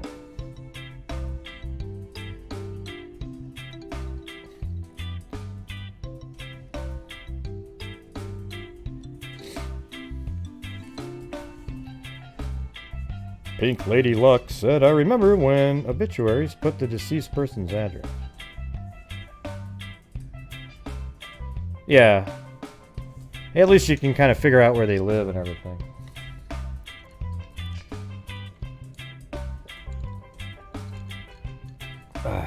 Yeah.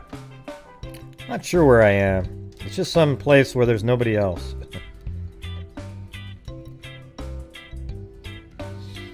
All right. Jennifer with the pina colada.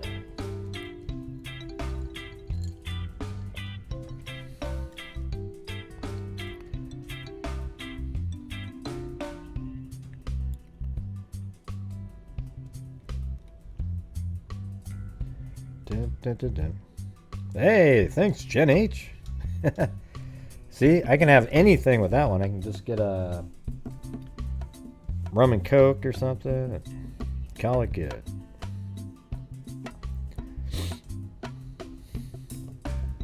And by the way, my Blazers won tonight in Utah. Hard to win there. And keeps their hopes alive to get 5th or 6th place, avoiding the play-in rounds. Now they just have to win 1 or 2 to get 6th.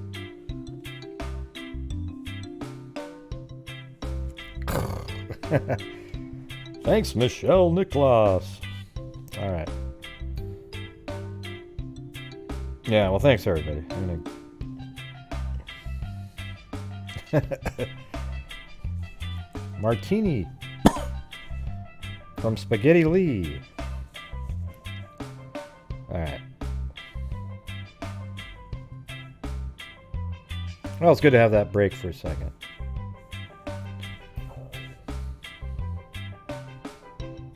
Oh yeah, little secret beach in Maui. There's one in Oregon called Arch Cape. Nobody ever goes there. It's just a cool little area near Cannon Beach. Oh yeah, I was thinking about doing the sunglasses thing earlier. You know, it'd be cool if I had this and I had the face mask thing, and you could actually put glasses on me. Thank you, Ria Mazarone. Okay, you got me. Maybe I need to have different items around that you guys can, like a pair of glasses, a Gilligan. I can't really change the hat. But All right, you guys. There it goes. Thank you very much for giving me that quick break. Hey, thank you, Amber Maiden. In Russia, the island goes to you. Well, thank you very much, Amber Maiden. So apparently they found this bicycle that or not really a bike, a motorcycle. A stolen motorcycle found abandoned in Orange Grove. Right, may be a clue to the missing Stella Darlene Nolan. I don't know if that ever turned out to be true or not.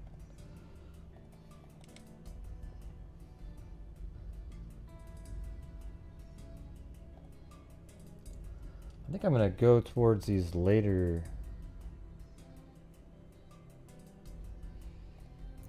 ones that have better breakdowns of everything.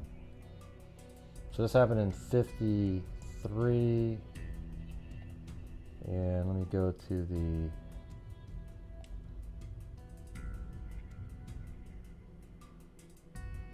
so there was an arrest in 53. They actually had somebody confessed, but they were false confessions.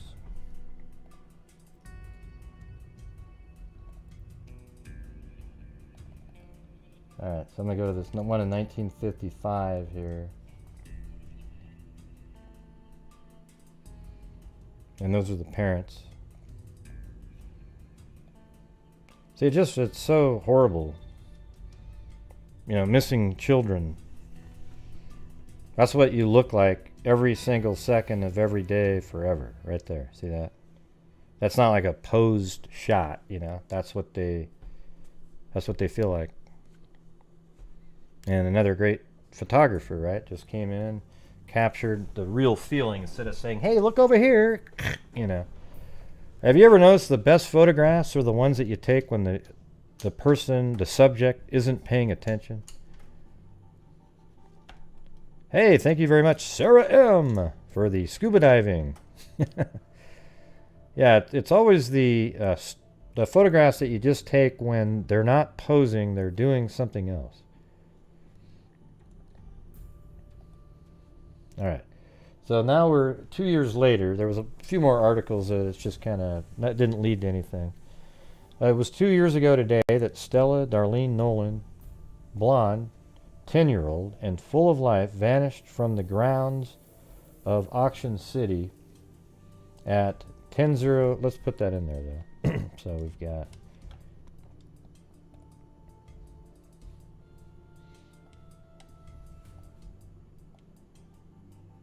19.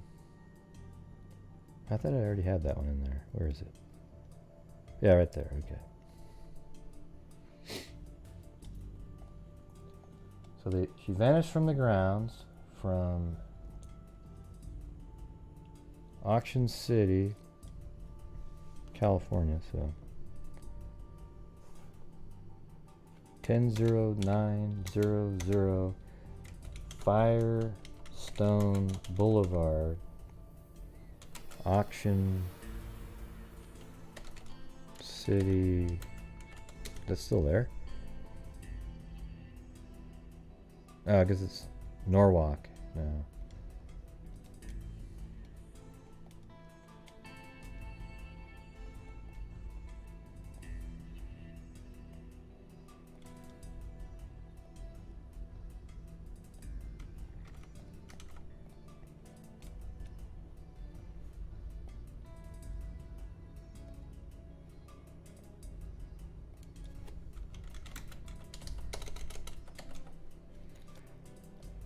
Okay.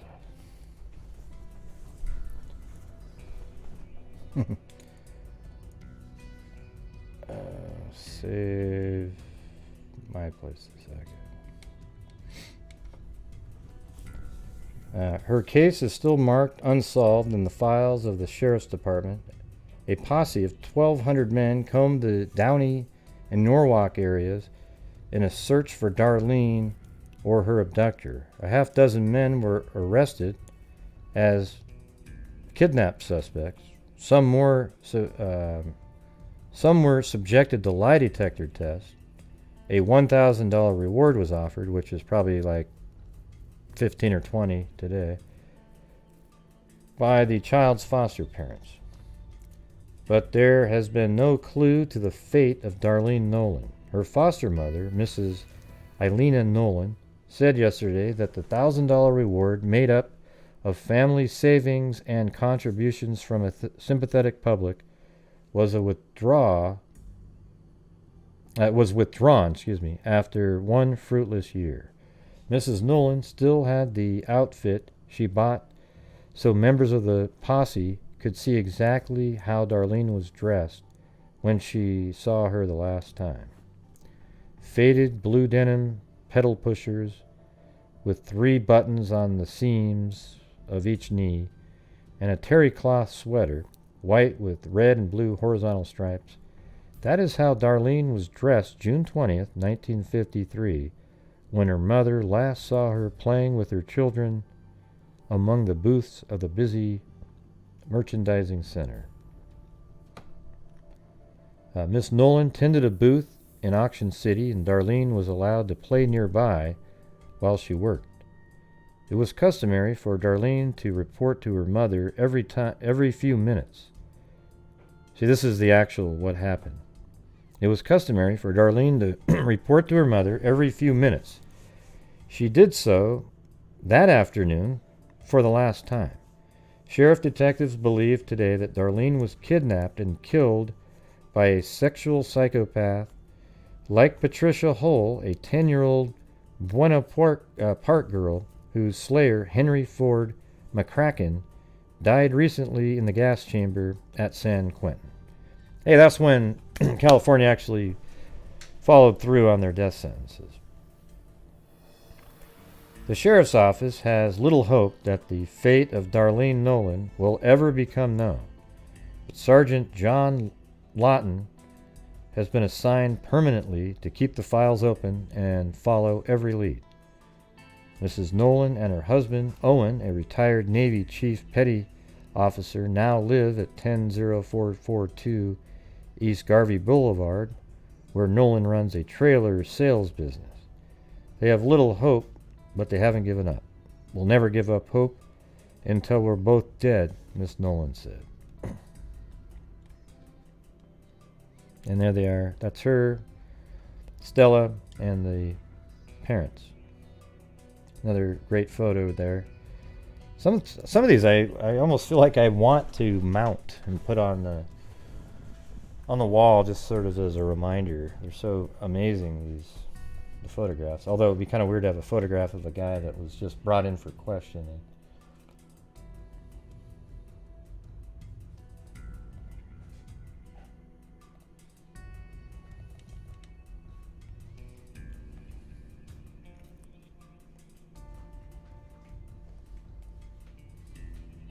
So this is another article from, this is 1961. The last article was June 20th, 1955. This article is June 20th, 1961. Same date other than the year. At approximately 8:15 p.m. on the busy Saturday of June 20th, 1953, exactly 8 years ago, Stella Darlene Nolan, age 8, skipped up to the refreshment stand operated by her mother at Auction City, at that same address that we just looked up. "I'm reporting, Mom," she told the matronly woman behind the counter. "Can I have a snow cone?" It was Darlene's custom, when she accompanied her parents to work at the Auction Amusement Center, to check in every half hour or so. Miss Ilena Nolan gave her daughter a cone and then gave her permission to go and join 2 playmates in a sandy area not far from the stand. God, doesn't that sound exactly like that other case? What was that one? Remember the one with the red truck? Remember that one from, like, it wasn't even that long ago. It was like a month ago, but there was a red truck caught on a video, somebody's camera or something, VHS camera. And remember that? The girl was playing in the sand at one of these kind of events like that, like a carnival or something. Man, it's so... Yeah, was that what it was? Morgan Nick?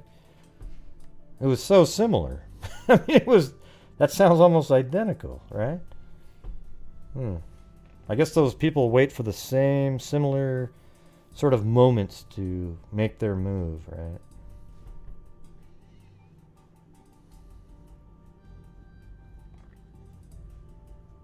I'm glad you guys, thank God for Stacy right there with good memory.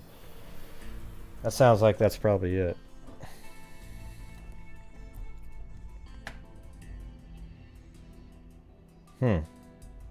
So, and there was even two playmates in the other one. Remember that? Like, what was that? I can't even remember. Two playmates in a sandy area not far from the stand. At 9 o'clock, the girl hadn't returned, so Mrs. Nolan closed up and went looking. When she couldn't find her daughter, she enlisted the aid of other Auction City employees. Barely an hour had passed when deputy sheriffs joined the search too, but Darlene Nolan wasn't to be found. The girls' two playmates were located. They reported that Darlene had helped them pick up some little brass rings for a while, and a middle-aged man had helped them too. Oh boy. That was the first time, that was the first of hundreds of clues concerning the 8-year-old's disappearance. There were clues leading everywhere. The following day, a search party numbering more than 300 began scouring the surrounding area, scrambling through gullies, peering into empty houses and abandoned refrigerators, and hiking along riverbeds. They found nothing. On Monday, following a pair of apparent hot tips that a child answering Darlene's description was seen being dragged along by a 50-year-old man in a red jacket in the vicinity of 7th and Hill, the hunt turned towards downtown, but again it drew a blank. So let's see where that is. 7th and Hill.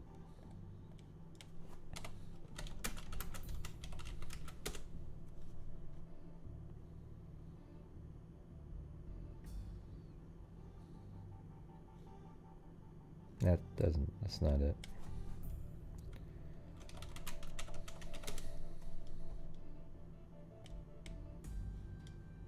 So there's no Hill Street? So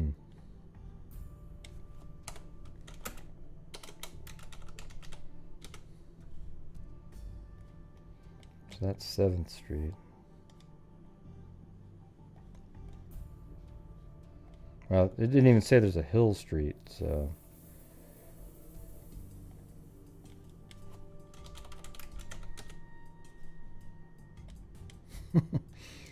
forget it.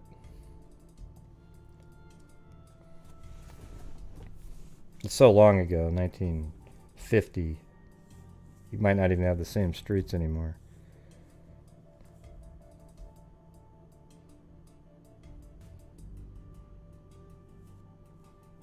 Let's see, where were we? On Monday, following a pair of apparent hot tips that a child answering Darlene's description was seen being dragged along by a 50-year-old man in a red jacket. But that led to nothing. Every day for the next few weeks, the headlines told of new clues, new leads, new hopes. A Downey minister found a bloody pillow. A Stockton cab driver saw a man and a woman force a screaming girl into their car. The girl was crying, "I want my mommy." A mental patient habbling, "I paid Darlene $1 for a shoe shine. Where is she?" was picked up by police. She was reported seen in San Diego, Bakersfield, Sacramento. Tips were coming in to the sheriff's department at the rate of $25 an hour. One woman telephoned me, "I'm giving you the name of the man," another psychic, "who knows where Darlene is and what happened to her. She gave me a man's name and address. I turned it over to the sheriff. The man it developed was cheating on his wife." Oh, jeez. The address was that of a rooming house where he held his daily trysts. Oh boy. Probably the wife who found out about it. But there was no disputing his alibi. It's like hundreds of others was a phony tip. Where was the revelation by Mr. and Mrs. Nolan a few days after There was the revelation by Mr. and Mrs. Nolan a few days after Darlene had been missing that they weren't her real parents. The childless couple had been given the girl when she was just 8 days old by a waitress acquaintance. The missing girl's real mother was located in Texas, but could shed no light on the case. Into July, new leads kept the story on page 1, but one by one, they were checked out and eliminated. 3 months later, police reported that a 22-year-old correctional school graduate confessed to having kidnapped and killed Darlene with a 14 and 17-year-old accomplice. But his story of the crime, which he later repudiated, proved false. Why do people do that? That's just so dumb, you know? God. Nearly every year since then, hopes for solution to the case flame hot and then cool off again. In 54, an ex-paratrooper looked for a moment like the kidnapper. In 55, it was an itinerant house painter, and so on. The case file is still active. Sheriff detectives still question child molesters and sex deviants concerning the disappearance of Stella Darlene Nolan. Let's see. Sergeant Jack Lawton, who was on the case within hours after the child vanished, continues to correlate information. It's not impossible that a break might yet come. It's actually pretty prophetic. Yeah. So then we go 9 years later, because there was nothing in the papers. So then there's this story here. A 51-year-old Sylmar construction worker who gave himself up to police Friday had led officers to believe he murdered 6 youngsters in Los Angeles area over the past 17 years. Inspector Peter Hagan of the Los Angeles Police Department identified the man as Mac Ray Edwards. So let's see where he lives at this time. At 12432 Ralston Avenue in Sylmar.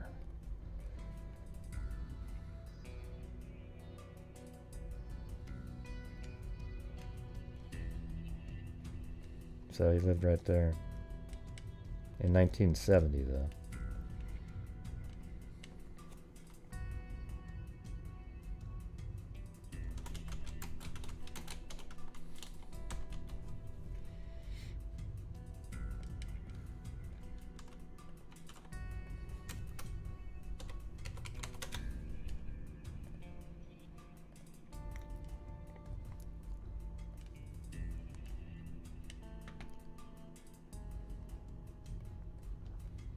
So there you go.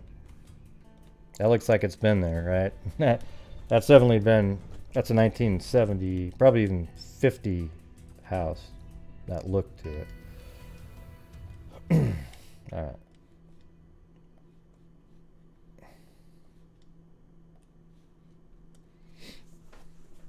Who told officers he had been a heavy equipment operator. Wow, just went on to a different screen there for no reason. Who told officers he had been a heavy equipment operator in Los Angeles since 1941. Wow, he would have been like 19 at the time. Edwards appeared at the Foothill Division Station at 10:30 a.m., turned in a loaded handgun to officers, then said he had kidnapped 3 Sylmar girls earlier Friday, officers said. Under subsequent questioning, Hagan said Edwards made statements which led investigators to believe he was responsible for a total of 6 murders in the Los Angeles area. Edwards, a native of Arkansas who was booked on suspicion of murder in the 1969 death of a 13-year-old Pacoma boy, one of the 6 cases he voluntarily discussed with detectives Friday. However, spokesman for both police and the Los Angeles County Sheriff's Department said detective teams were being mobilized to begin today to verify information supplied by Edwards. Police officials said all 6 cases involve children or teenagers whose bodies have already been found or who have been reported missing for at least 9 months. Officers declined to speculate about a possible motivation for the alleged crimes. In some instances, Hagen said, Edwards supplied detectives with names, dates, and places.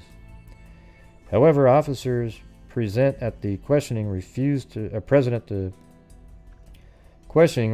release specific details of what Edwards told them. Edwards declined to sign a formal statement of his interview, Hagen said. Let's see.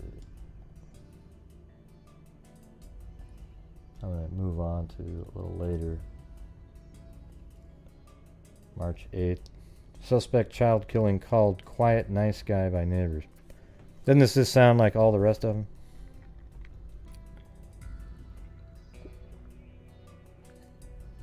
Wow, nobody's commenting. Well, at least we got 197 people watching. Suspect in child killing called quiet nice guy by neighbors. Mac Ray Edwards, a quiet nice guy, awaited arraignment Saturday for the alleged murders of children while neighbors on a quiet block of Ralston Avenue in Sylmar wondered who this man was they had known simply as Mac, a friendly face over the back fence. When I read the story this morning, Mrs. Jerry Yandel said Saturday, I was so shocked I couldn't believe it. I have 2 small children, one 11, one 8, and it scared me to death. Her neighbor of nearly 4 years, a 51-year-old construction worker, had been booked the day before on suspicion of murder.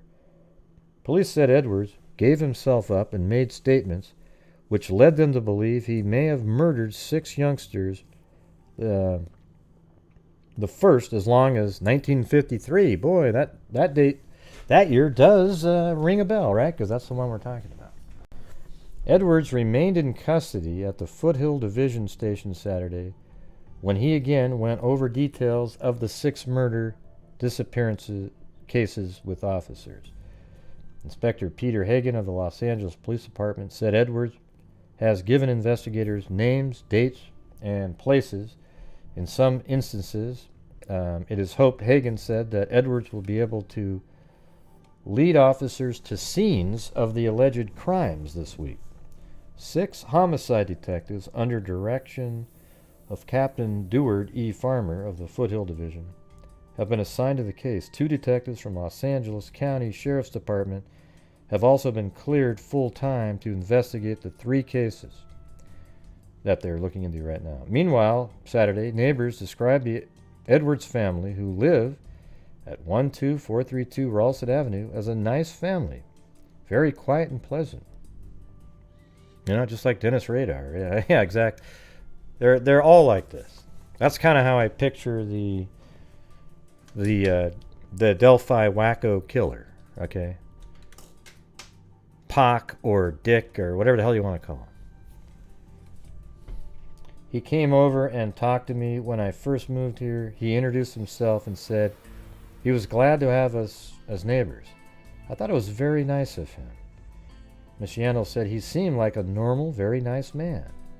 He was real sick about a month ago, a blood clot, I think it was. I heard that he almost died from it and that he was hospitalized for a while.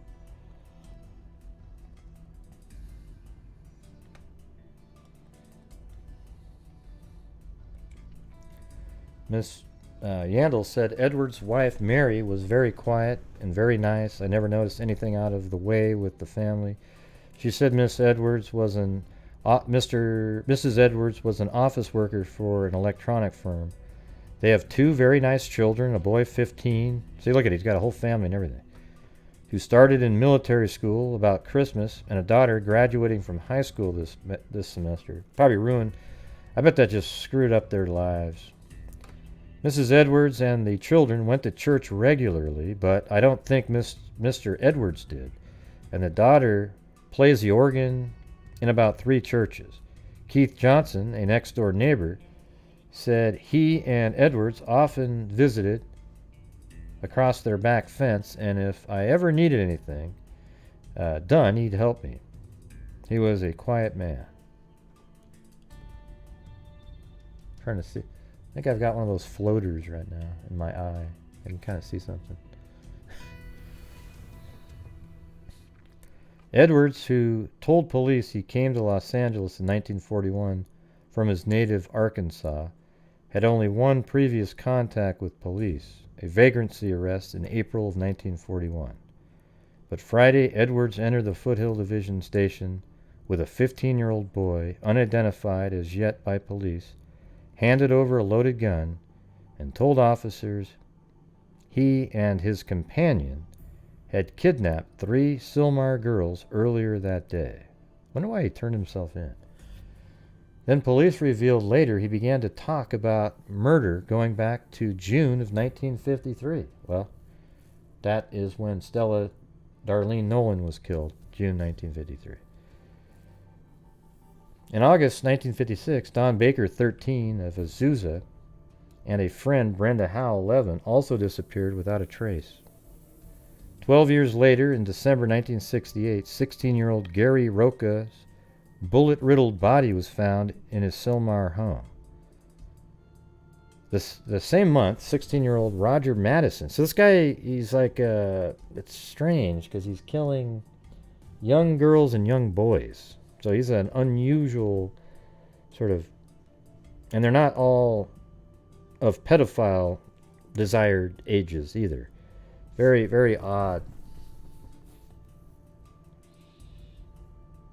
His bullet-riddled body was found 2 days later, about 1.5 miles from his home.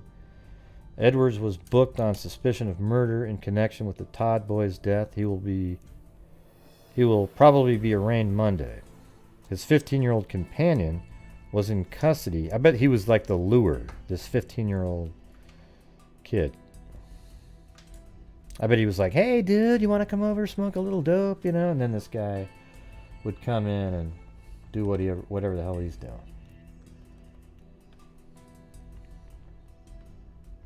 Body believed that of a girl 8 slain 17 years ago. So, look at this.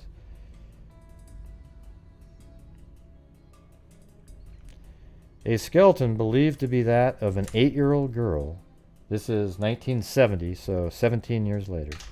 Disappeared nearly 17 years ago, was unearthed in Norwalk Wednesday by a highway crew working from directions given by the man who says he killed her. So that means he did do it.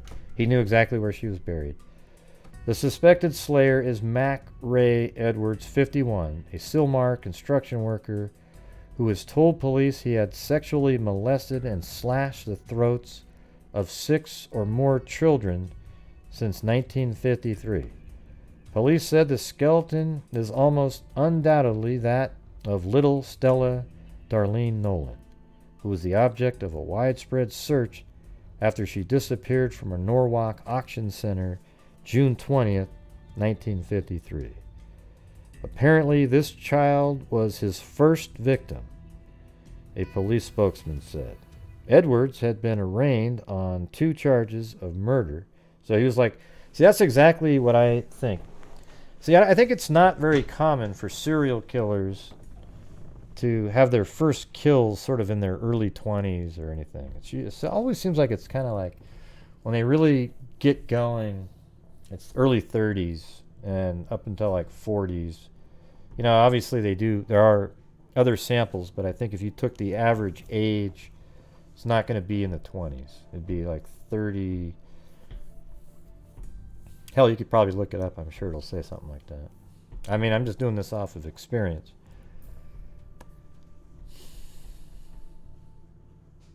This guy seems like he had something else going on.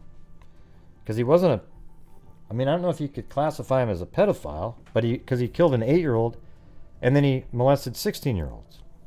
What's going on there? And males and females. So he is just some one weird sicko, you know? He doesn't fit the typical sort of profile that you see. I mean, he's all over the place. Dana Dane. Hi, everyone. Glad I could finally make a live. Been nursing my husband back to health from a motorcycle accident. Well, Dana Dane, you should talk to Zozo. Yeah, this guy's crazy right here. Police said discovery of the girl's body will add a third murder count to those now pending. No charges may be filed in 3 other murders, allegedly confessed by Edwards, however. You go to the next page here.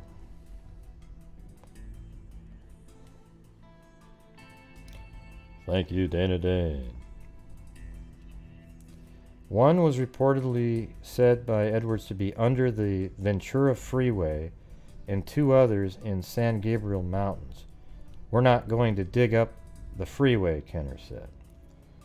And police added that Edwards had been taken to San Gabriel Mountains Saturday in an effort to find the other 2 graves, but he was unable to do so because of changes in the terrain.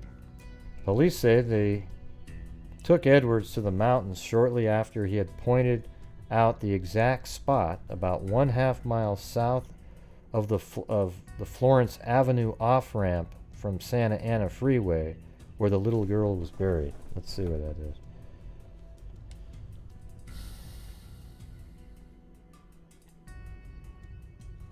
Florence Avenue.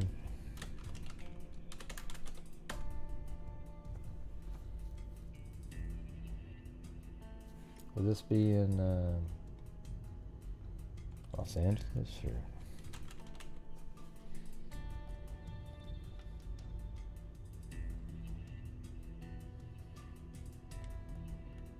Florence Avenue.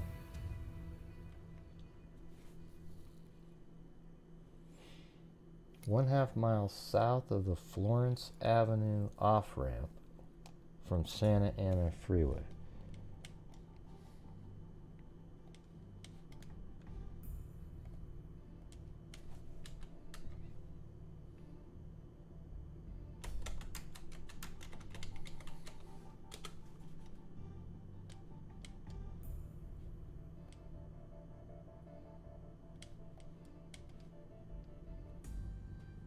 Florence, Santa Ana Freeway. There we go.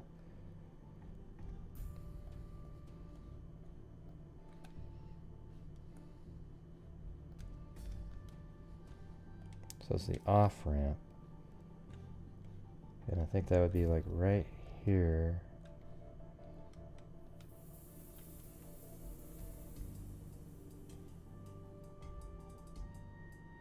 Oh, it just had, oh, it's Florence Avenue.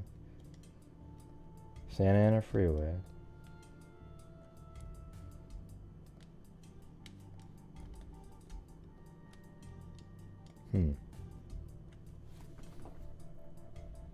The Florence Avenue off-ramp. Okay, so it's the Florence Avenue off-ramp onto the... I wonder if they... It looks like this was all changed at this point. There, I bet you this looked totally different. Let me go back.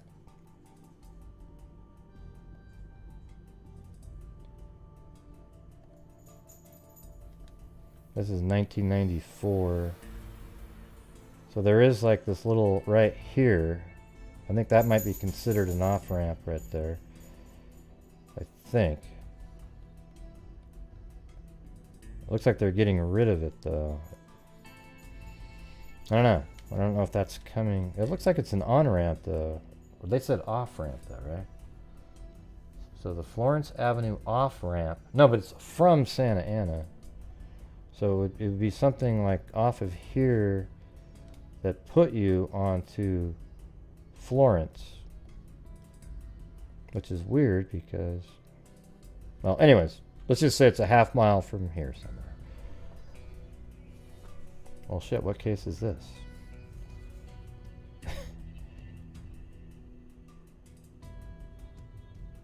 Well, that's weird because that's where the parents were. So she wasn't buried too far away from Santa Ana and Florence. That's where she was abducted from, right here. That's bizarre.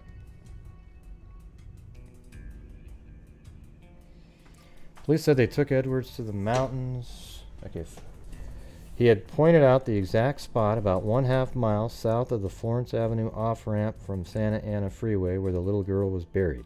So she was buried close to where she was abducted from. Sheriff's Homicide Sergeant Al Shulin said Edwards told him the grave was about 8 feet deep because he had used an earth-moving machine to dig the grave after killing the child. How the hell did he do that? He said he was employed on the freeway construction project.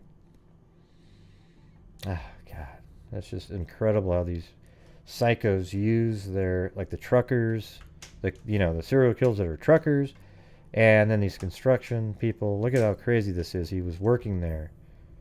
Yeah, we know Spaghetti Lee. We just read that. Thank you for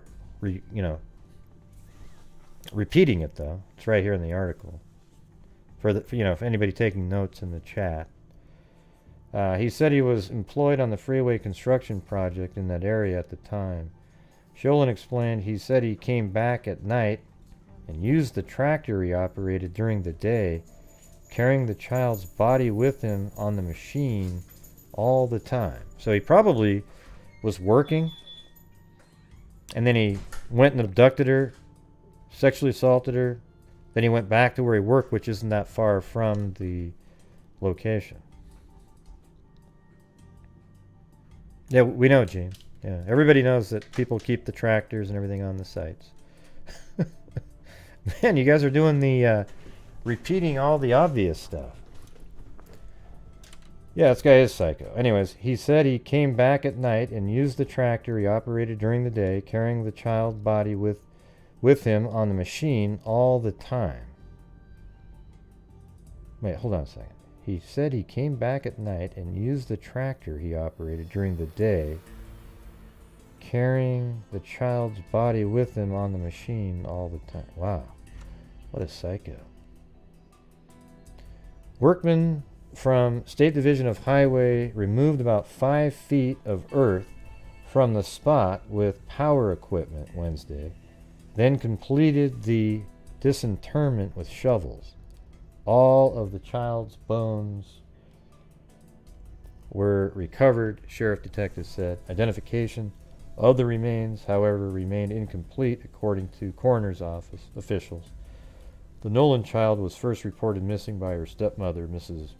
Ilena Nolan, 40, who operated a refreshment stand at Auction City, a former sales complex at 10900 East Firestone Boulevard in Norwalk. She told deputies the girl had been playing nearby but disappeared about an hour before it was time to go home.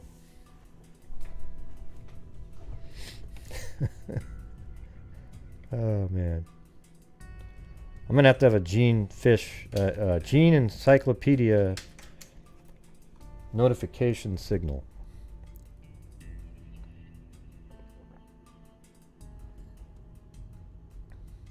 Yeah.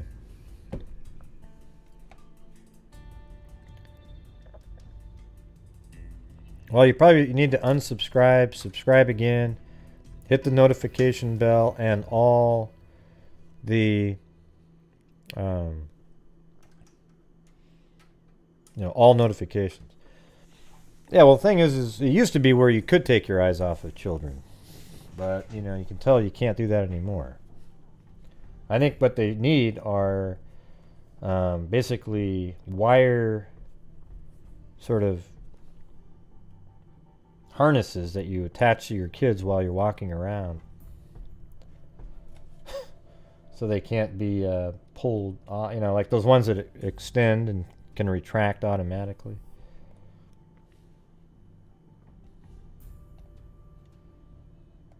Okay, here's a picture of the guy right here. There he is.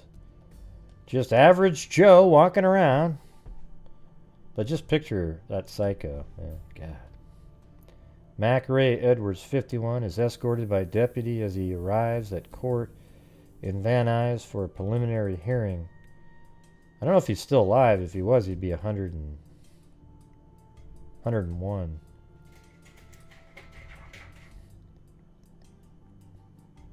One was Stella Darlene Nolan. That's one of the victims.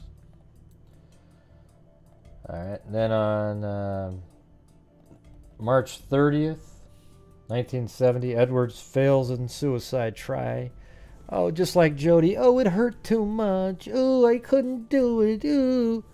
Hey, jackass. Now, just remember what they felt like, you know. Mac Ray Edwards, in jail, charged with child killing, made an unsuccessful suicide attempt, a sheriff department spokesman said.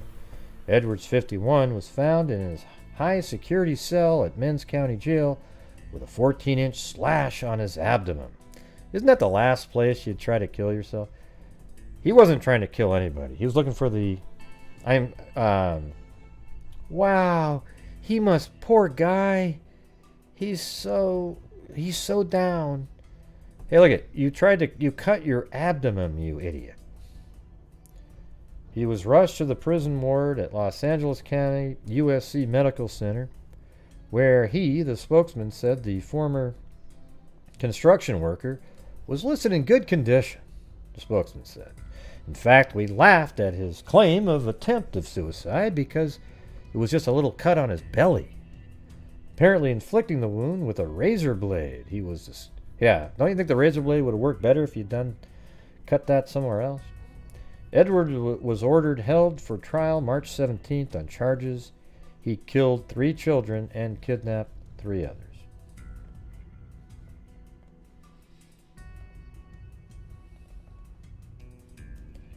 A bizarre horror story involving the slaying of 6 youngsters over a 17-year period was recited Wednesday in a penalty trial for Mac Ray Edwards, 51-year-old construction worker.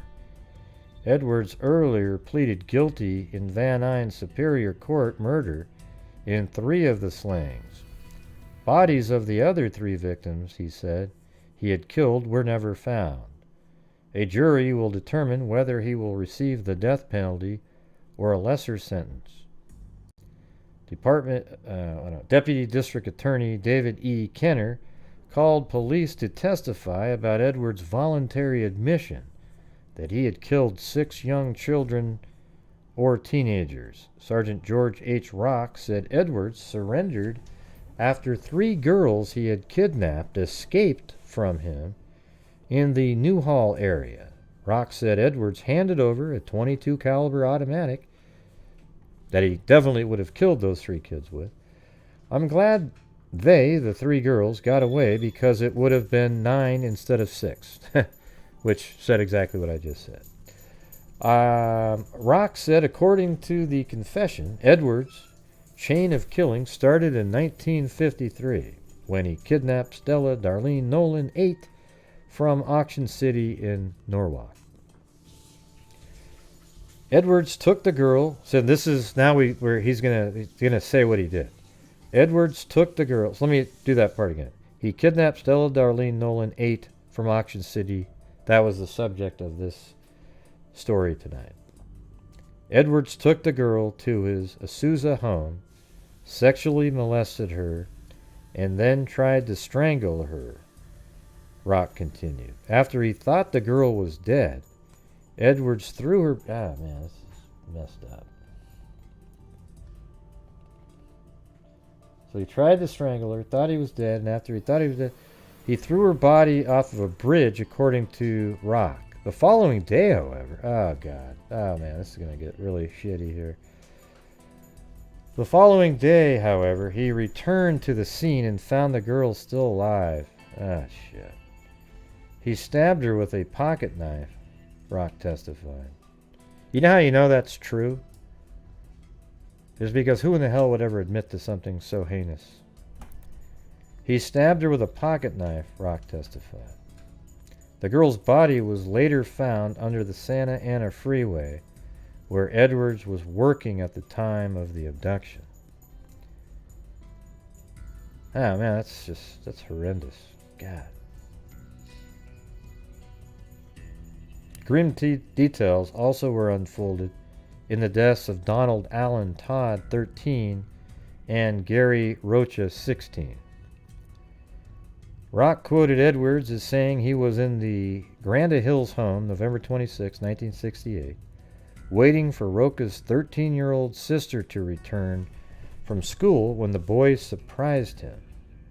Wow, so Edwards say he was in Granda Hills home November 26, 1968, waiting for Rocha's 13-year-old sister. Okay, so in some ways you can take that male out if that's really a true story. It makes more sense, though, doesn't it? That he was literally waiting for a 13-year-old girl to come back. Edwards forced the boy into a bedroom and shot him twice in the head. Rock testified that the Todd slaying occurred May 16, 1969, when Edwards took the youth to a Sylmar orange grove and made an unsuccessful attempt to molest him. Rock testified that the Todd slaying occurred. He took the boy into a nearby foothills and shot him 5 times. So the boy was fighting him off, wouldn't let him molest him. Then he took him to the foothills and shot him. So there is a boy there. So I'm kind of almost not buying this one, although a 13-year-old, maybe 16, made a difference. He took the boy into the nearby foothills and shot him. Victims in other slayings recounted by Edwards, according to Rock, included Roger Madison, 16, Sylmar, who was stabbed in the throat and chest and buried under... Well, I think this could just be a one-off, but he was killing other boys. So in this one, Roger Madison, 16, Sylmar, who was stabbed in the throat and chest and buried under the Thousand Oaks Freeway in 1968.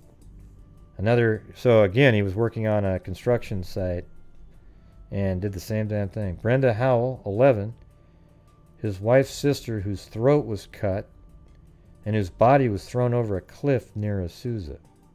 Don Baker, 13, a neighbor who persuaded the Howell girl to accompany him to the foothills where that was right.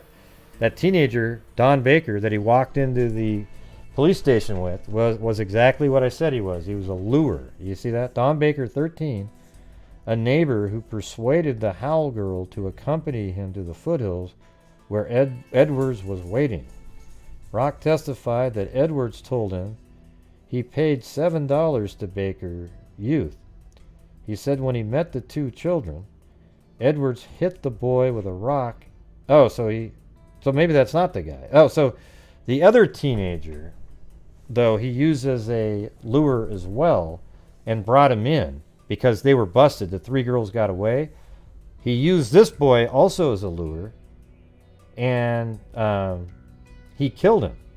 So it's not the same lure, but oh man, this guy's a really interesting, I wonder what the profile is here. This guy's a weird one. So you sort of wonder if some of these other guys slaying occurred when Edwards took the youth to a Sylmar orange grove. But what was the youth used for before? Like, for example, this other youth here, Todd, did he use him to lure somebody else that he's never come forward with? And then ended up killing him as well. But it does say he admits that he made an unsuccessful attempt to molest him. Before the recess Wednesday night, the jury foreman requested a rereading of the testimony of Mrs. Mary Bodiford, in whose garage League allegedly attended a meeting on the night of the slaying.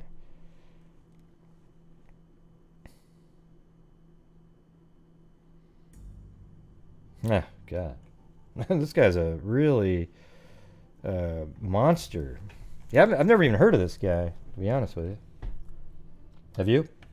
Oh, yes, Gray. Oh, of course I have. I talked about him last week. This guy's he's a new type. A little strange.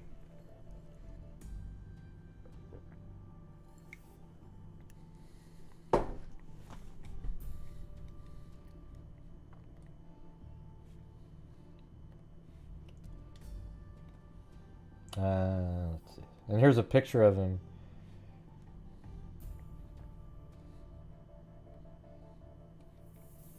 See, he does. Just a totally normal looking dude, right? He does have the lower ears, though. Does have the lower ears.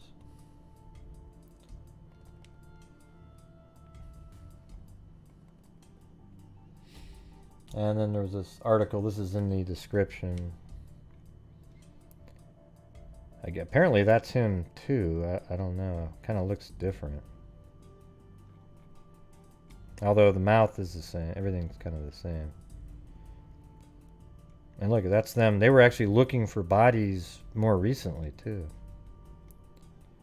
He was born in Arkansas, moved to Los Angeles in '41, has a heavy equipment operator contracted by Caltrans. He worked on freeways. The body of one of the victims was found underneath Santa Ana Freeway. You kind of wonder if he chose that profession to do exactly what he was doing. Edwards killed 3 children from night. I wonder if, if he was doing this late at night, did any police drive by and think it was weird that there was this heavy equipment operating at like 10 o'clock at night?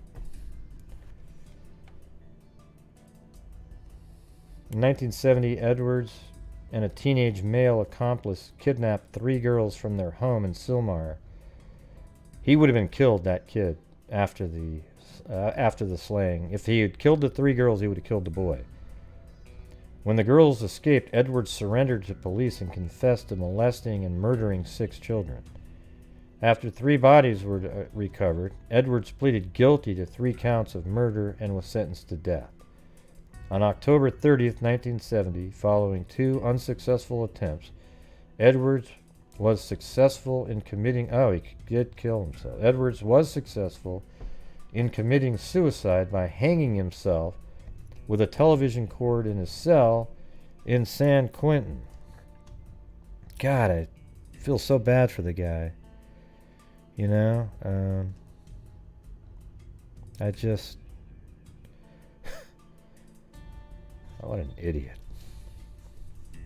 It sucks that it's a little bit like Photos Doulos, right? He got to go out on his own terms instead of laying there panicking while somebody jabs a needle into your arm. See, in a case like his, he deserves that type of...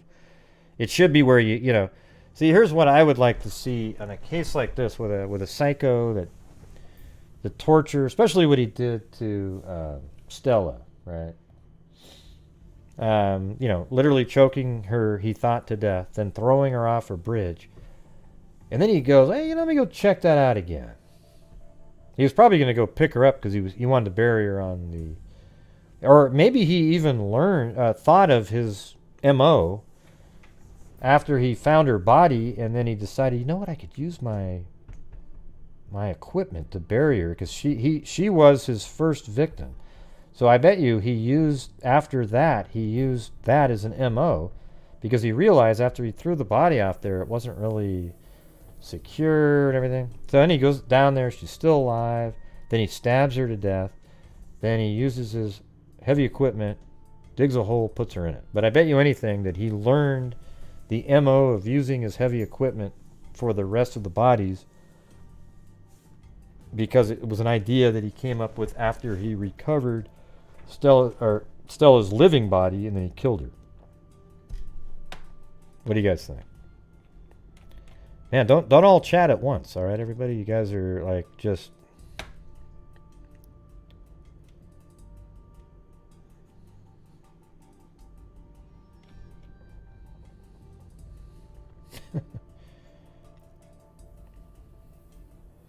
And these are all the victims right here. Look at that.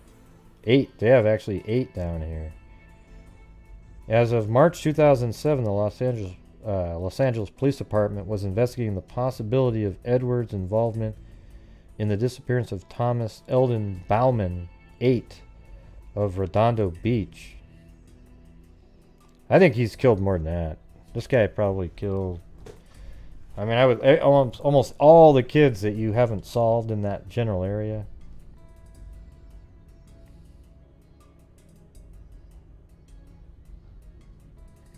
Yeah. Anyways, I thought that was pretty interesting. It just shows you, like we always say, every time you've got a kid that's murdered or, you know, disappears like that, a young kid, you know she was abducted, it's going to be a serial killer type person, right? Hardly anybody just does that once. And in this case, we now have confirmation again that it is a serial killer. I don't even know if he's in Murderpedia. I didn't see him. I didn't look either, but it didn't pop up.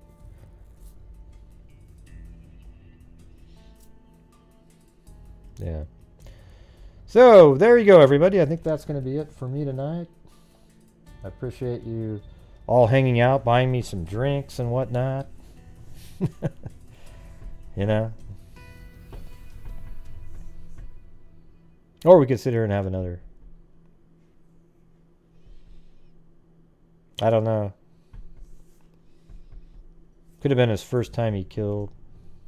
Maybe not. He's definitely I think he's a serial killer type person in the Delphi case. All right, one more vacation. See that? It's perfect.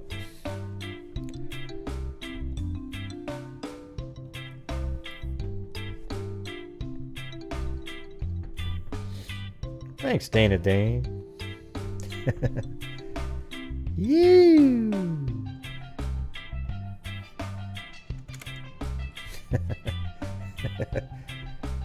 Yeah. It was Jennifer's idea, by the way. She thought you should have a place to go when you did good, Greg. Why does it always have to be prison? Good point. Good point. You know, I wasn't in prison once tonight.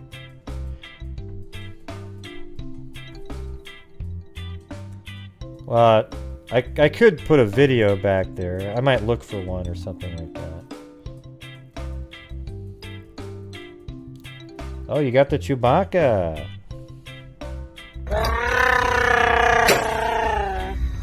Chewbacca? Chewbacca? Oh, I'll be Chewbacca if you want me to. What is that? Oh, weird.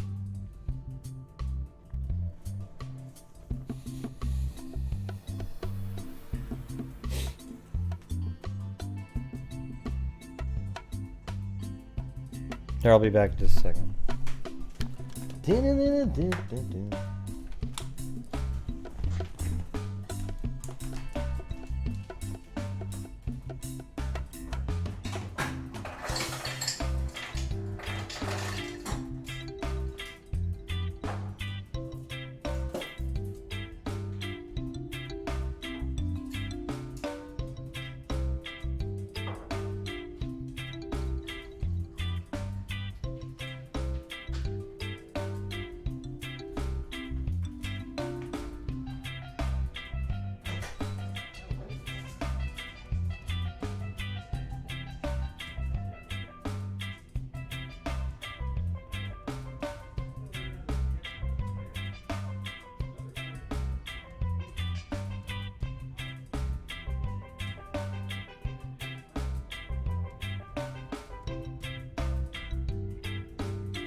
Blazers! I'm so happy. Oh, the music stopped playing. You guys missed my... Oh, man. I was so pumped up. The Blazers... so the way Wait, hold on a second. Thank you, Quietly Frozen. You got me Haruka.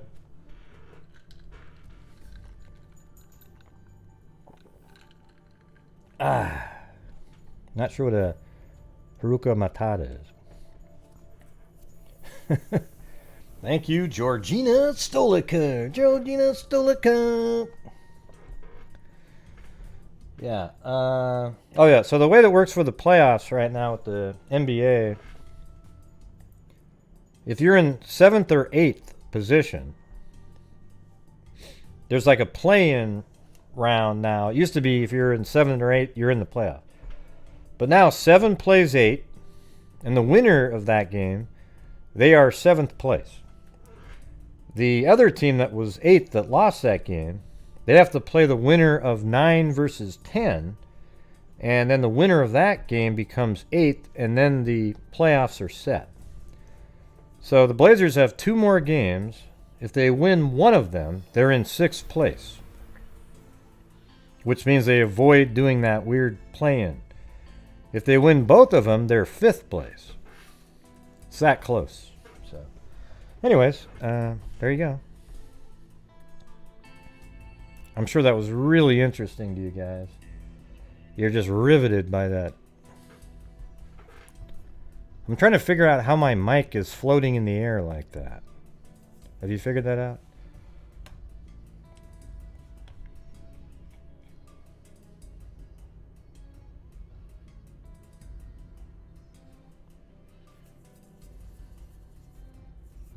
Yeah, so if you're in 7th or 8th, you get 2 chances to make the playoffs. 9 versus 10. Well, I guess they have 2 chances as well, but they're not in by winning the first game. I'm not a football. I don't do football. Mainly because we don't have it in Oregon, so. When I was a kid, I was a little bit more. I liked the Steelers when they had Terry Bradshaw, Lynn Swan, Franco Harris, you know.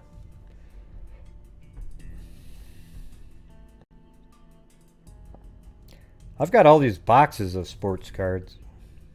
NBA. Never really looked at it. Yeah, do you know all the players, Amber? And all the plays? And do you know all the rules, too? You know. Yeah, I've got a floating microphone here. Oh, that's cool. Yeah, Denver has a lot of fans out there. The Denver fans are usually they're really hardcore. They love their team.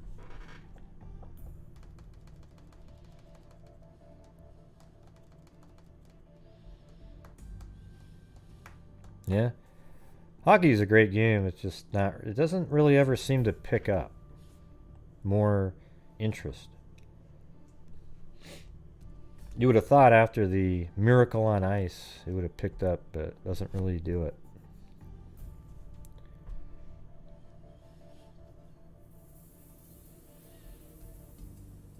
You remember they have Gaelic football, Susanna, over there.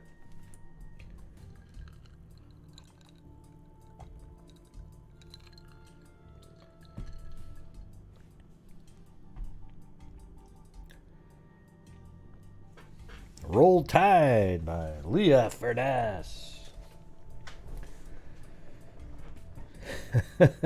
Yeah, I'm on the beach. Still sitting there. End of the show, right?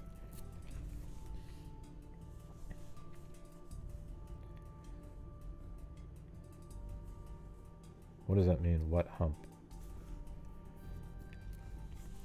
Oh, soccer is really easy. Jeez. That doesn't have any really... Offsides is the part that bugs people.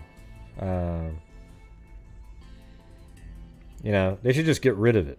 But offsides is... There's some complexity in the offsides rule, but in general, if you're playing, the person after midfield, the person you're passing the ball to has to be behind or even with the last defensive player, which is weird. Like, who gives a shit where he is? You should have been where I was. I think you should just get rid of it. It'd make the game so much more entertaining, I think. Can't touch the ball with your hand. You have to, when the ball goes out of bounds, you throw it in with both hands right over your head, which is opposite of not using your hands, but, Ball goes over the end line. It's a corner kick if it's knocked out by the defensive team. Oh, yeah. Yeah, there are. You know what? You're right. It is sort of confusing if you don't know the rules. Golf is kind of the same way. Yep.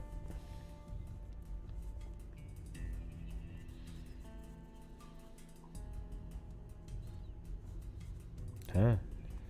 What does that mean, put the candles back? Man, what's going on, man?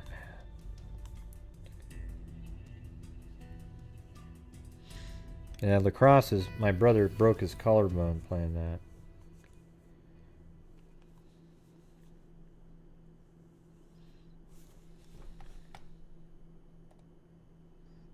Hey, now I'm off the beach.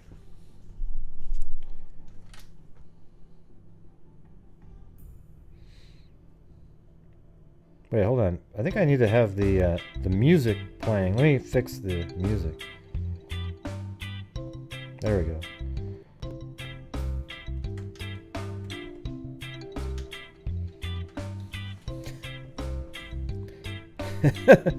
Yeah, the music, it only played, now it's on loop. No close? What does that mean? Don't know what that means. Man, a lot of times I can't understand what half of you guys type in. It's weird.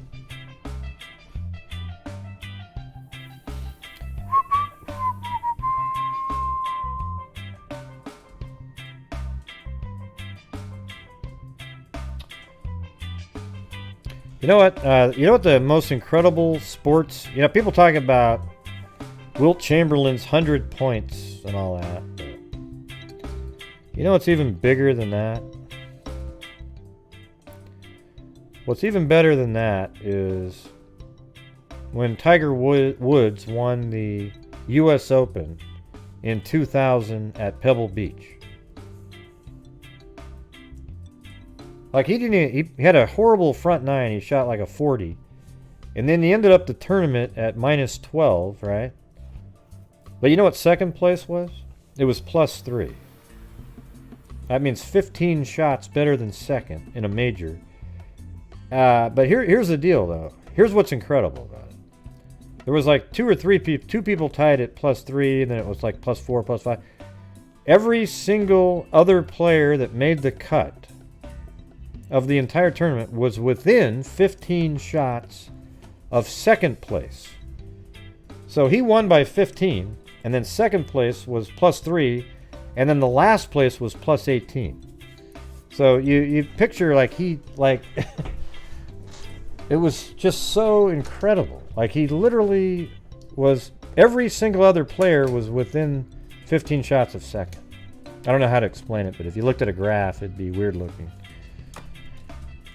Hey, thanks, Mandy Bates. That's right, island time.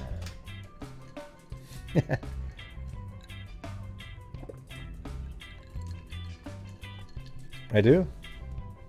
Sounds good together, doesn't it? Oh, I guess it is really quiet back there. There we go. Yeah. Well, this time I'm gonna play again this weekend, but I have this driver that I bought just prior to getting my surgery, and when I played with it last time, I hit like 2 good drives, and the rest of them were these crazy pull, sort of just shit. If I drive the ball well, I have a good round. That's it. I'm drive for dough, putt for show.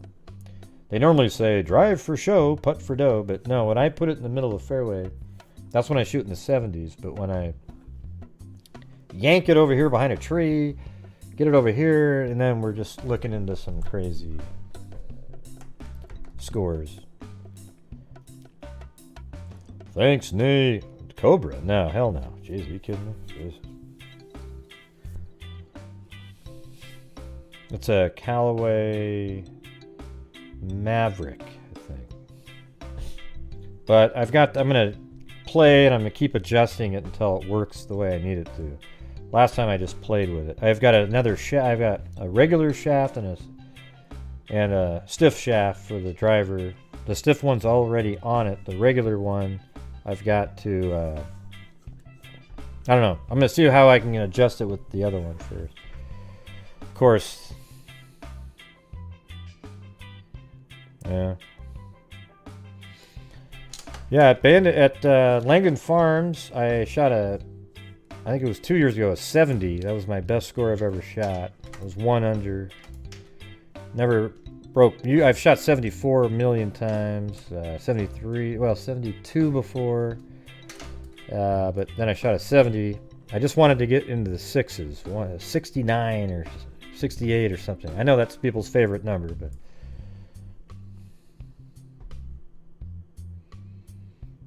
Yeah, Abandoned Dunes is incredible out here. Yeah, that's all I can tell you. Very lucky to have that. Here, I'll show you some pictures from it out here.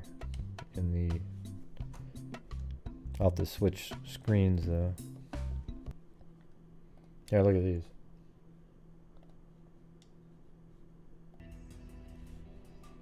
Look at that right there. I mean, you don't think that's just like incredible?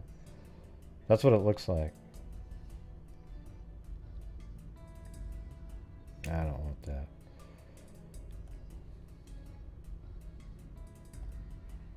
Yep, right there. These are all the holes that go along the course right there. It's unreal. That's why I go there we go there every single year.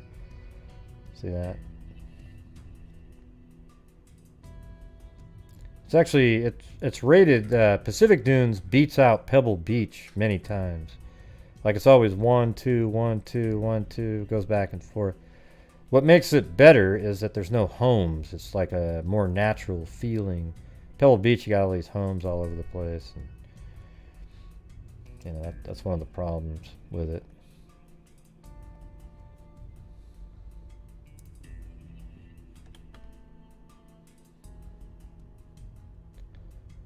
Oh, Jennifer got me a crab leg. I do like crab leg. Are you trying to get me gout? You're mean. Yeah, so the ocean's right there. You play along the ocean a lot. Okay, just one? All right, that'd be good.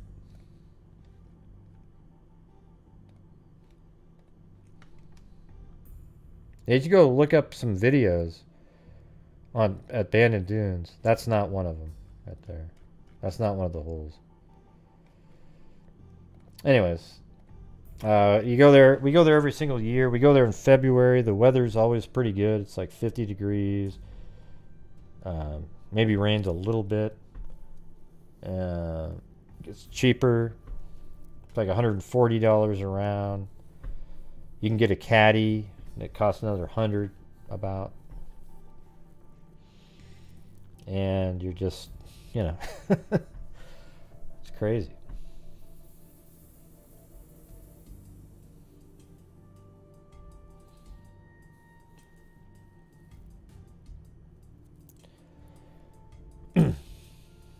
Anyways, did you guys think those were interesting cases tonight? A little different. It's kind of weird that one it turned into a wacko serial killer. He probably just knew it was up. It seemed like it was almost it was bugging him or something. Why would he turn himself in? It's almost like he went, you know what, screw it. And then he killed himself because he was ashamed of himself. Because he already confessed and it was just waiting for a sentence. You know? He should be, though. He's a weird one.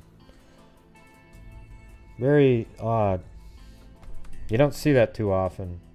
Where the victims are little tiny girls and then these sort of teenage boys. One was used as a a lure and killed. And then he had a lure at the end that lured 3 other girls, it sounds like. And then he lived, though, but you wonder if he would have died, too, if he succeeded in killing those other 3 girls. Very strange. Definitely doesn't, yeah, definitely. I totally agree. It doesn't fit the normal profiles that you see. Not a lot are like that.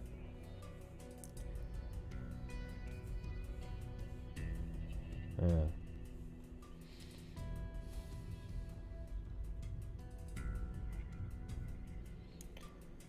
I was talking to Morph today, and Jess Betancourt. We did the what is it called? Scene of the Crime. You know, there's another podcast out there that took our name. We were called Scene of the Crime, and they made the same damn name. It's funny, too, because I think John Crimes is doing something with them on a case. You know, he probably didn't have any clue about that, but how weird is it that that they literally just sort of took our name after we got it? So anyways, we had one called Scene of the Crime, Delphi, and we were thinking of doing an update episode just with our voices. You know, it wouldn't be the narrator. Because there's been a lot of stuff that's come out since then. The signatures, the different statements made by Toby and other people. Yeah.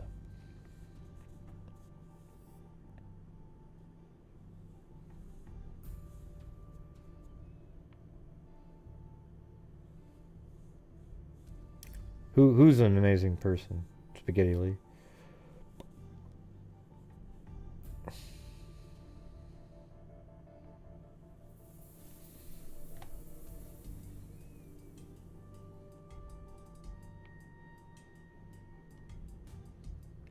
I don't even know who. Radar is an amazing person? Dennis Radar? I don't know who you guys are talking about. I'm confused.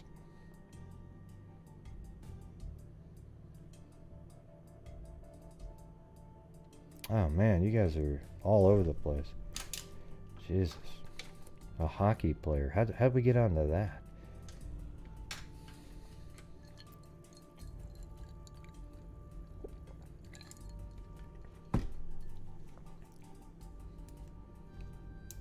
You know what you know for sure? You can't win the lottery if you don't buy a ticket. Hey, one thing I know, if somebody bought me a lottery ticket and I went and won $1 million, I would give the person who bought it for me half of it. Wouldn't you? There's so many greedy people out there that go, oh, hell no, it was a gift, man. It's mine. It's mine. Well, how about this? If it wasn't for their kindness, you wouldn't got a goddamn nickel, okay? So they got it to you as a gift, and you win big, you give them half. Now, if it's 50,000, you might give them 10. You know, it's different. Like, you win $1 million, that's life-changing shit, and it would change their life too. You know, but if you got 50,000 and this kind of thing, after taxes and whatnot, you might give them 10. It's different. But when you're talking about the big money ones, there's so many greedy people out there like that. Oh, yeah, no, keep it. I'm going to keep it myself. It's mine. It's mine. You bought it from me. I'll tell you this one, too. Let's just say that, let's say I had some property, okay? And, I actually left the company because of the answers people gave me to these questions. It sounds crazy, but I did. I was like, this place sucks. I'm out of here. So let's say you had some property, okay? You know, 20 acres out in, let's say, Colorado somewhere.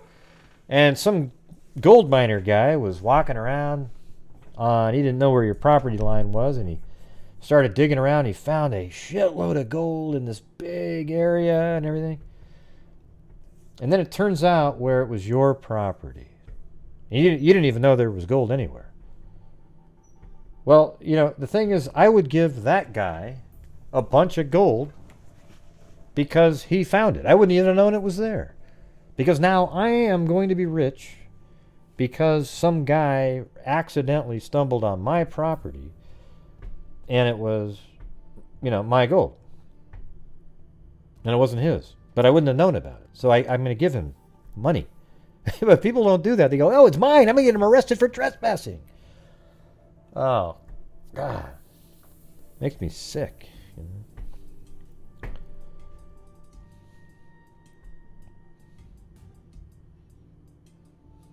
I mean, to be honest with you, when I do this show, you guys support the channel, but I feel so fortunate that you guys send in the super chats and whatnot. That's why I give, it's usually like 40% of the, after taxes to charities. Because it feels weird. It would feel weird if I would just be like, I'm going to, I'll give $100 or something and call it good. Yeah, it doesn't work like that. I mean, I feel like we have done a lot of good. I can guarantee it that we've helped a lot. We helped Texas EquiSearch survive last year. We gave them like $6,000. I mean, I know that's not a ton of money in the big scheme of things, but probably helped pay for a lot of gas.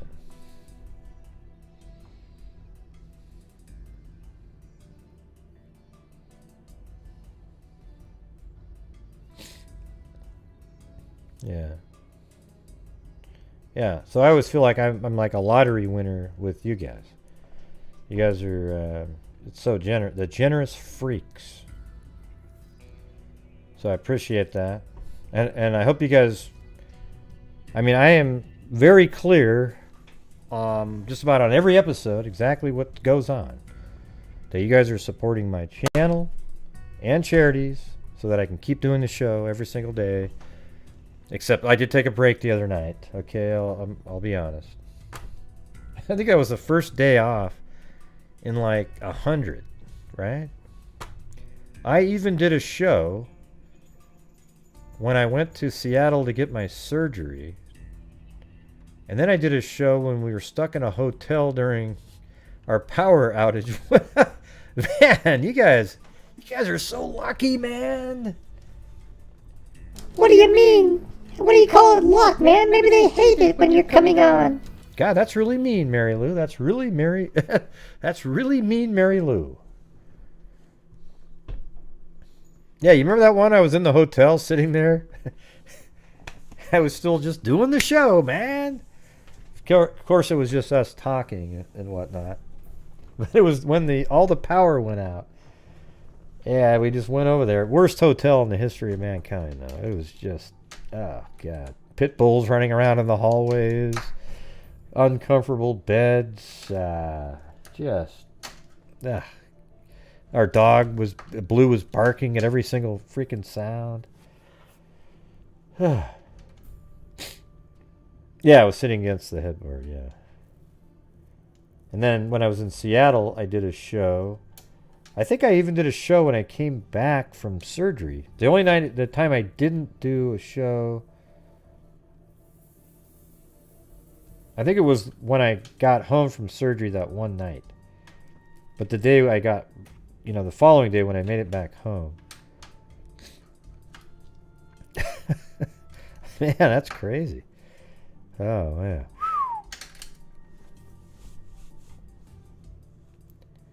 Fun times, fun times.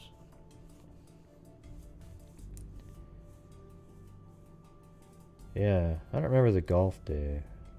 What day was it, golf?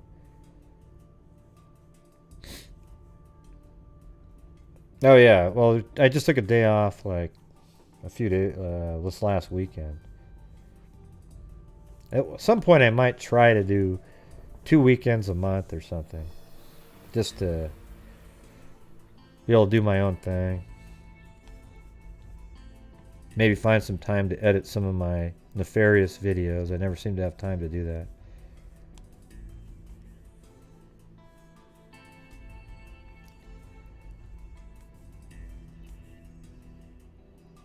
Oh yeah, that was called something like that, like testing. Yeah, right. I just saw that the other day.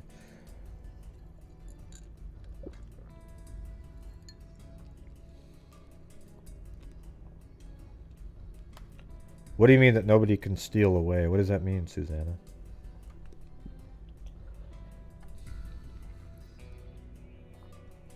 Thanks, Dana Dane.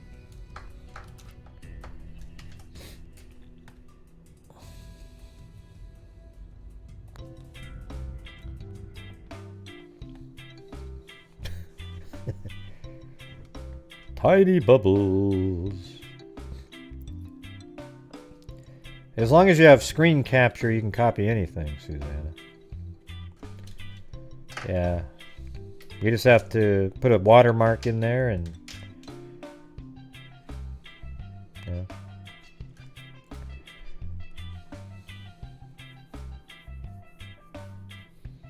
Yeah, we spend time together. Like, she gets... you know, she works 3 days a week, maybe, so those other days, you know, she's here the whole day before my show, you know.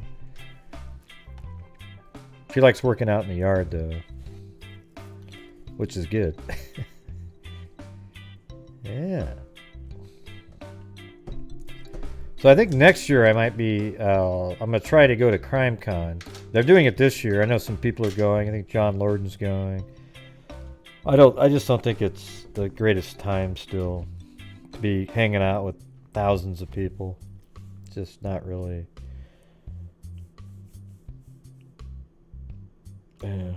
Yeah. Oh well.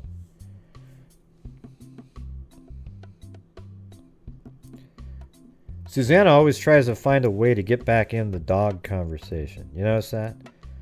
She starts off with this very vague, is there a way to publish a video on YouTube that no one can steal away? Because none of us were talking about dogs whatsoever. There wasn't even an angle to get in there, right? And then when we get down to the real, the truth of it, down at the bottom, she says, and Julie, Suzanne, my dog training videos were even copyrighted. And people, oh, now we're talking about dog. Oh, wow, you did dog training videos, Susanna? Oh, yes. Well, the dogs that I have are... Here we go. Here we go. You!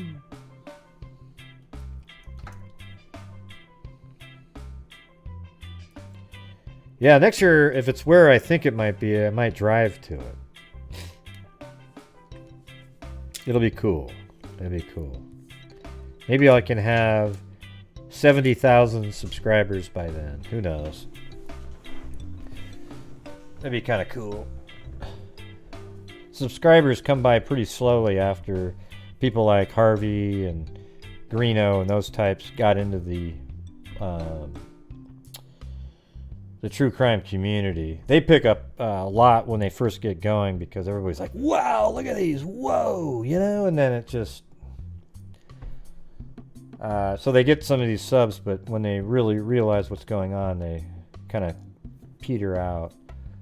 There's this guy that took the bridge guy's, you know, or shit, the killer's face, and then animated it. Like, he look, you know what he looks like? Elephant Man. And you tell me how in the hell that's going to help anybody out whatsoever when it doesn't even look like a human being, really, other than it had two eyes. But dogs have two eyes. So does a beetle.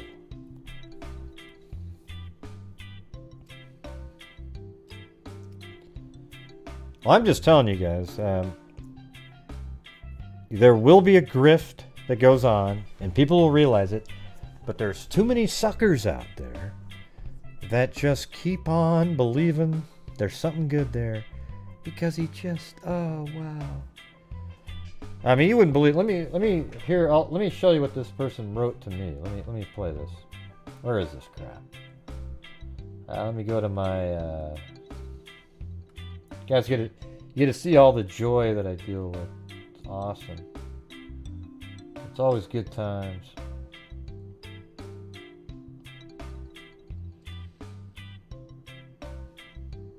Hell, I don't remember the name now. That's probably good.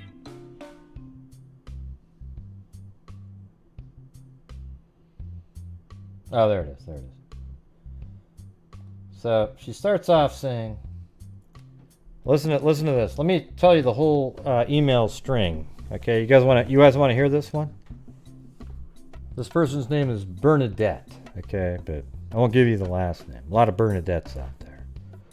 She said, take a listen to the link below of BG's voice recording from a police press release statement from Fox News from 4 years ago.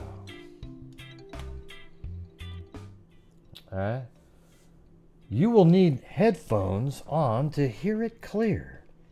BG is clearly saying, bitch, get down the hill. Why has it been changed to guys? Down the hill. Because it never said guys down the hill. It said guys, and then later it said down the hill. Down the hill, and with whose voice saying guys. I find it strange. It would be great to hear your thoughts on it. And it said, hi Gray, love your channel, by the way. And then I said, okay, just listen to it. Listen, I said, no. I said, no. And anytime someone says clearly, that means it's not. She said, so arrogant. Why would I lie? Maybe you might learn something, jackass. Now I know why I don't like your uninformed shit show. LOL. And I say, I'm not saying you're lying, but it's just not there. It's false. And then she said, did you listen to it? It's from the police press conference from 4 years ago, just after the murders, before they decided to hold back information to protect the families and the investigation. Why don't you just listen and judge it from there instead of making any assumptions? I said, yes, it's not there. See, I'm being polite, don't you think? I mean, my responses are really polite. I go, yes, it's not there. What's not there? Your ability to listen? Don't bother. Go back to sleep, Green. Whatever that means. Maybe you thought I was somebody else.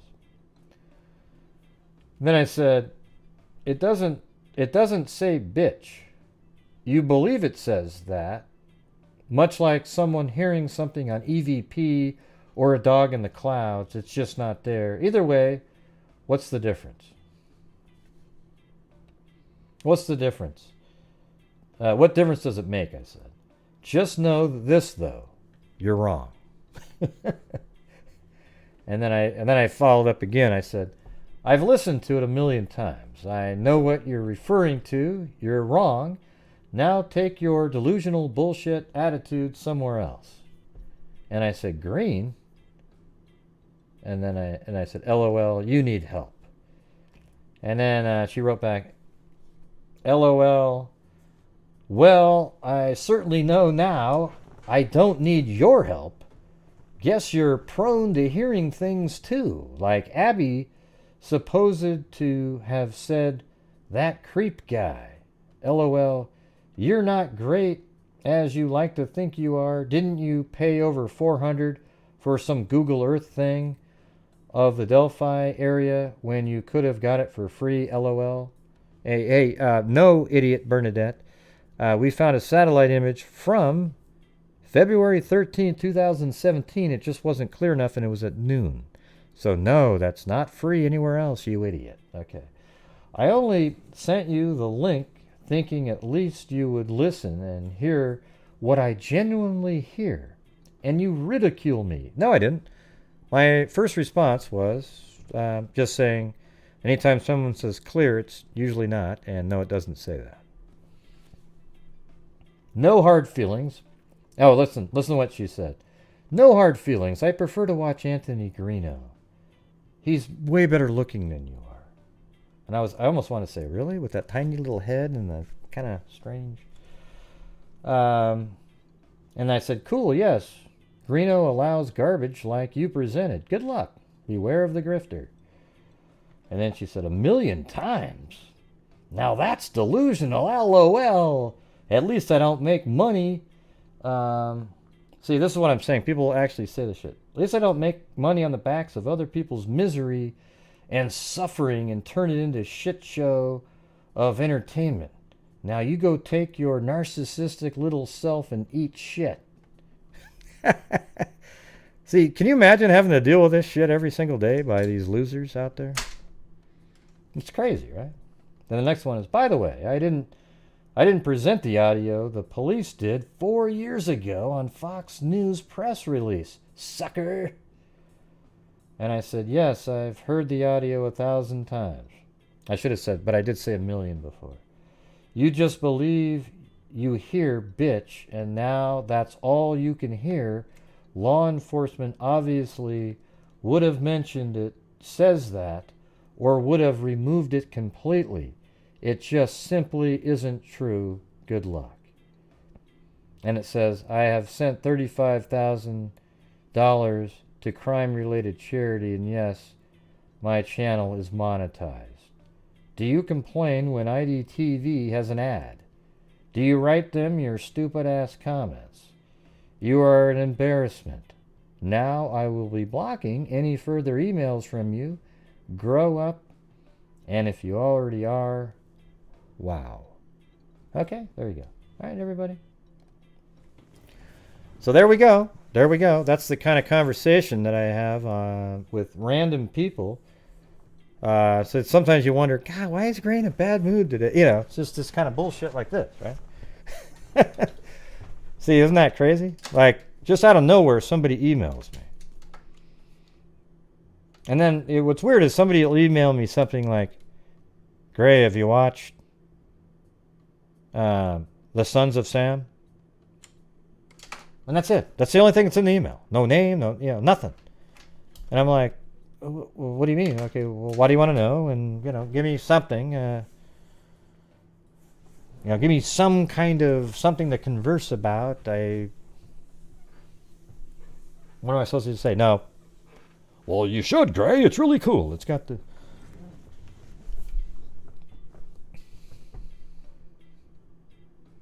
Oh, yeah, they're fantastic. Yeah.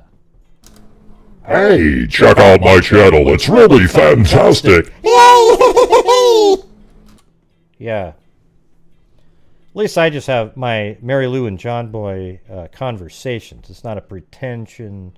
I'm not pretending to be like it's this sarcasm. Oh, God.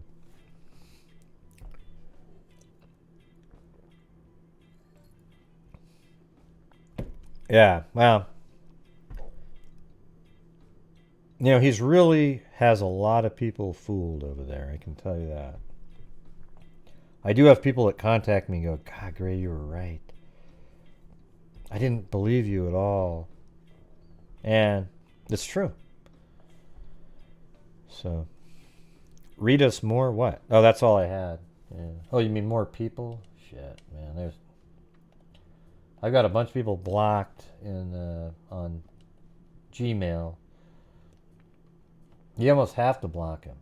Like this one guy kept saying, how come you don't ever cover missing little boys? You seem kind of weird and sick. And I'm like, no, you're the one that seems kind of sick. You seem like you're really interested in kind of covering the boy cases. Why are you contacting me about that? I cover all of them. There's just a lot more girls than boys that have been abducted, and they're a lot more vulnerable. Okay? That's just the reality of it. But I do cover them.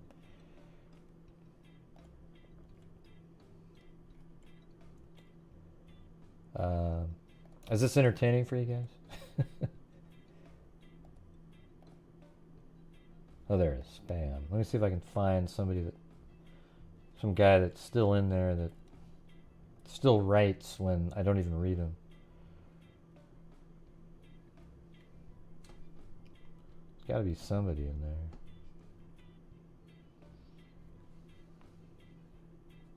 No. See on that page.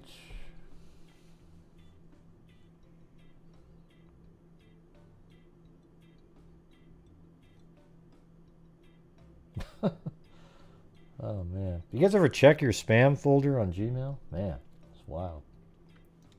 A lot of absolute garbage gets put in there.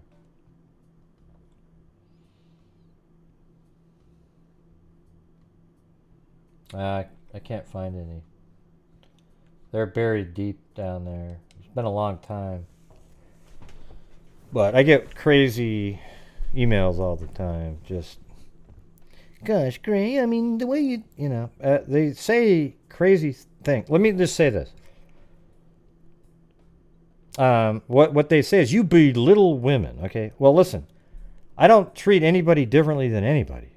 You guys know that, right? If there's a guy on here or a girl on here, it doesn't matter. It just so happens that a lot of women watch the show, and there might be a woman that comes on and goes, "Hey, Gray, I hear him say bitch down the hill." And I say, well, that's ridiculous. Oh, you're ridiculing women. What do you mean? It's just, if 90% of the people watching your show are women, then yes, probably you're going to argue with more women. And I think women should be offended when people say shit like that, because you guys all want to be equal, right? So it should just be you're another person talking and you're in an argument with somebody, something like that. I don't care what your sex is in terms of what we're talking about. Okay? I really don't give a damn. It just doesn't matter whatsoever.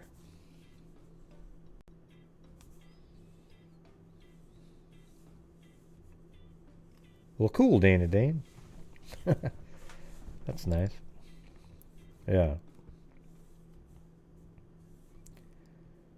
Yeah, it's like sometimes, you know, I'm sure I piss everybody off. I'm sure I've pissed Jennifer off. I'm sure I've pissed off Susanna off. I've probably pissed off, you know, everybody's been pissed off at some point. But I'm not treating you differently because you're a female. You get it? Like on those moments, I'm not saying something because you're a female. That's the reality of it. Okay, it has nothing to do with that at all.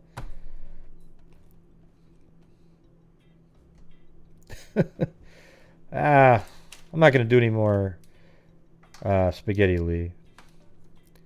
See, I'm always wondering about Spaghetti Lee. He always seems to throw little jabs in there. I'm never really sure what that's all about. Hey, it's too late, man. I'm already old enough.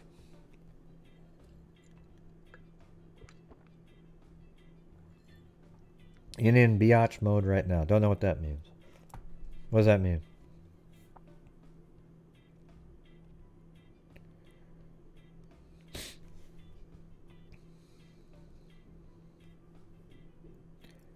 Well, I appreciate you guys. And that's what makes me nervous sometimes, when you got people that were on this channel and then they go running over to another channel and it sort of dilute. I know what we're doing with the funds, and you guys all see it. So I always, you know, people can do what they want. But you guys have all been so generous to me, and I appreciate it. And your generosity towards me actually turns into, I guarantee it, we're donating way more money than we would ever donate if on every show I said, hey everybody, let's all right now send money over to Texas EquiSearch. Okay, it wouldn't work like that. I think you guys actually like supporting my channel, and then we build up funds, and then we're able to put a ton into these charities. Okay, it just wouldn't work doing it that way. People would get sort of burnt out on it. But I think the fact that you're supporting my channel and allowing me to keep doing what I'm doing is part of, you know, sort of a motivation. And then it helps just keep generating money. And at the end of the month, we're able to donate a hell of a lot more money. And that's why, let me just ask you this. If I kept saying, hey, everybody, donate here, donate, do you think we would have donated $35,000 in just that 14-month period? I don't think so.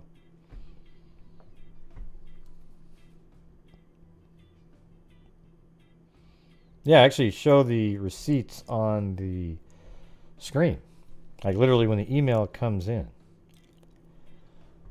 Yeah, Mandy, we've donated, well, I will say that 2,000 of the 35 was a matching that our buddy Jeff did.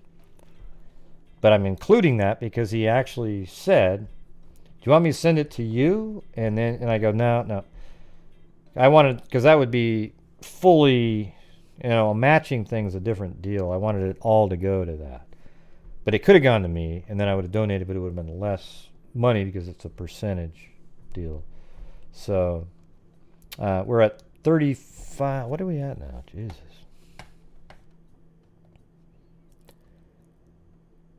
Oh yeah, we're at, since January 2020, we are at 36,100. That's pretty sweet. I mean, you know what's crazy? That probably means that we might be at like 50. My goal this year is 30. So that would mean in a 2-year span, we did $52,000. Right?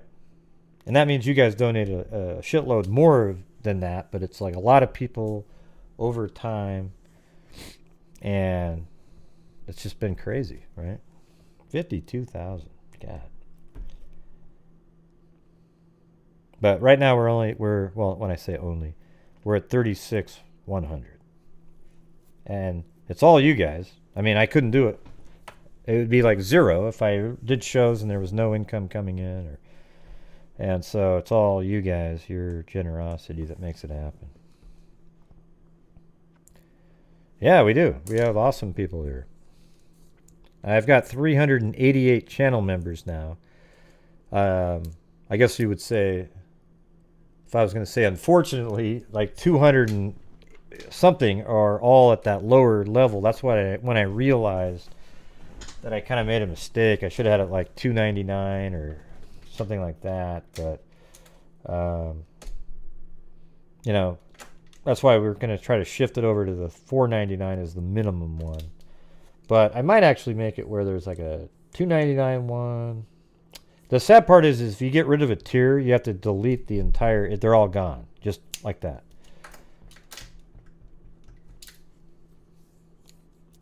So what we use is the channel memberships, ad revenue, and super chats all go towards the channel and the charities at the end of the month. Okay? So it doesn't all go to charity, everybody. I'm saying I donate 40% of the take home. Sometimes it's more. The take home after taxes, right? So I actually have to pay quarterly taxes on my income. So every third month, just giving you the shop talk here, every third month that I do here, almost the entire amount goes to taxes. The quarterly taxes, because that's about 33%. Not that that's how much I'm paying, but it's in the ballpark. You're right there.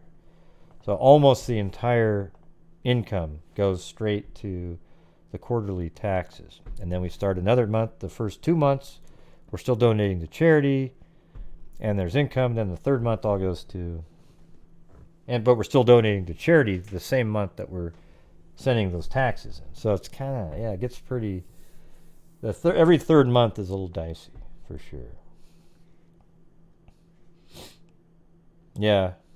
So I just pay estimated taxes, and at the end of the year, they're in there. If I didn't do that, man, I would,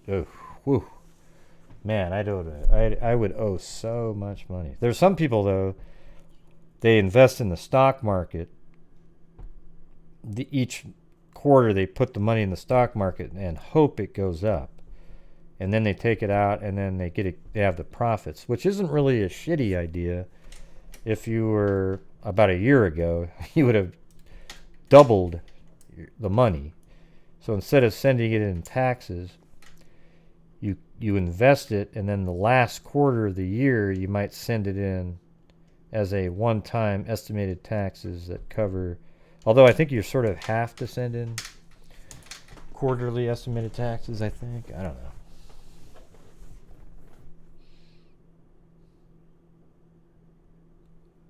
know. Caroline Crouch. I don't know if I did that one. I think we got kind of... No, I actually never made it to that one. Sorry. I'll probably do that one tomorrow. I never made it to Caroline Crouch. We did Stella, Darlene Nolan, Sandra, and John Jacobson, and updates on Hernandez. So maybe throw that one in tomorrow. Seems kind of, that's a weird one.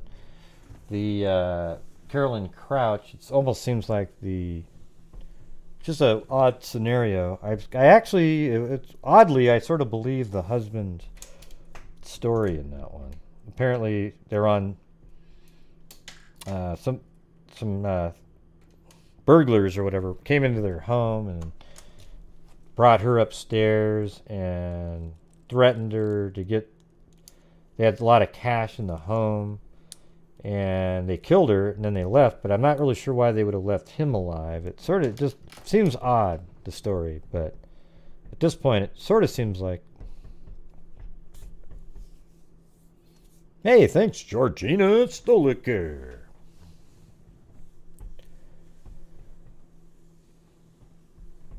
Yeah, the monthly membership thing isn't really. It's about a seventh of the revenue.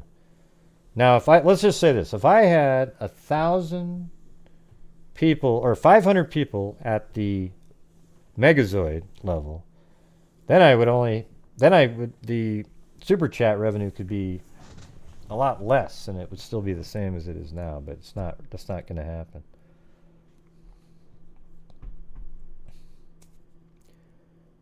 Yeah. Wow. What? No, 3 hours and 47 minutes. Oh, we did it again, everybody. Jesus. Anyways, thank you guys for all hanging out here tonight. I think I'm going to take off. But it was fun chilling out. Jen H. Holly. Yeah, the husband survived. Well, he survived because they didn't need to kill him to get who knows? It's a little bit strange. It bothers me a little bit. I sort of believed it when I was reading it, though. However, definitely, your spider senses are up for something like that. Lee D. Hey, Lee D. Hey, Lee D. Hey, look at everybody. That's Lee D. Look at that. That's Lee D. She's no slouch. There's Lee D. She's definitely not chopped liver. There she is. Lee D. Lee D. Lee D. Lee D. Lee D. Lee D. Lee D. Lee D. Lee D. Lee D. Lee D. Kate S. Dana Dane. Mandy Bates. Shogun Love. Yeah,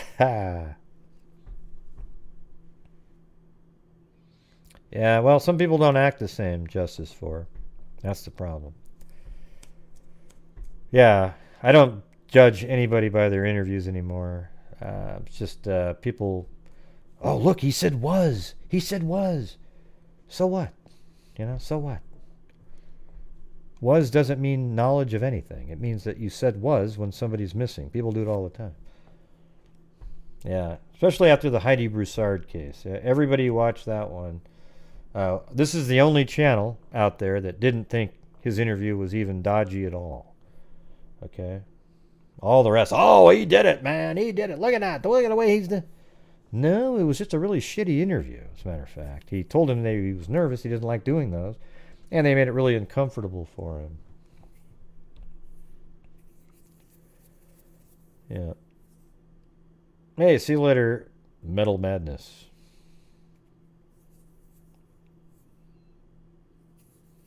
Yeah. A lot of strangeness out there. A lot of strangeness.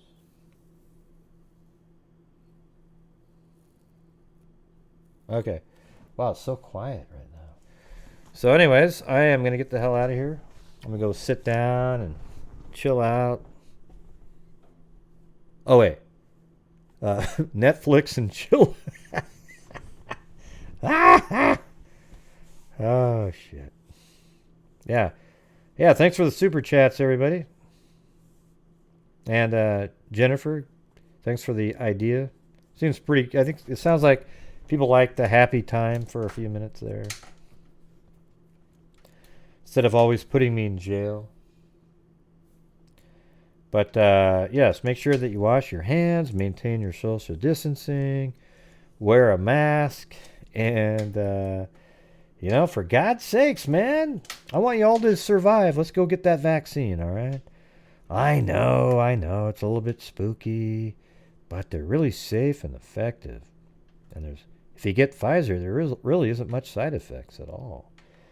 So, really consider it. You feel so much better mentally after you get the second one. You're like, yes, like you're just kind of wanting to, it's weird too, because you sort of feel like this weird, how do we get back to where we can just walk around, go into a store, and not worry about masks? Because even now they're saying, wear the mask, even if you're vaccinated, because we don't know what it almost feels like this. If you're vaccinated, you should be able to do whatever the hell you want. And if other people aren't vaccinated, that's what they've chosen to do. And if you still are a carrier, it's their fault. They just didn't do it.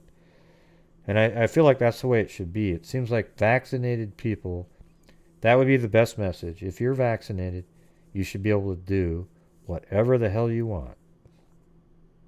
Go back to being normal again, because that would make people believe and feel like the vaccine actually is working. Because it is. Yeah, I know, Jennifer. You don't have to remind me of stuff like that. Yeah, so you there we go. Jennifer's going to come back. She's going to punch me in the face now. Here we go. But I really think it should be that way.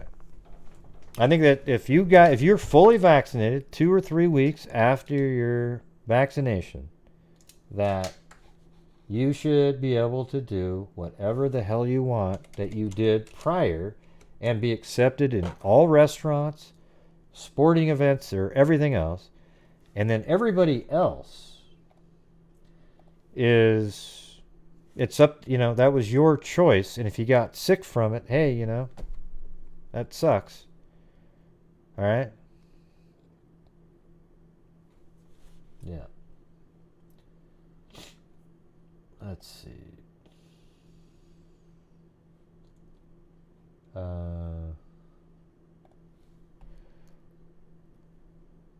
Yeah, they don't really stress me out. I was actually laughing at that one in the emails.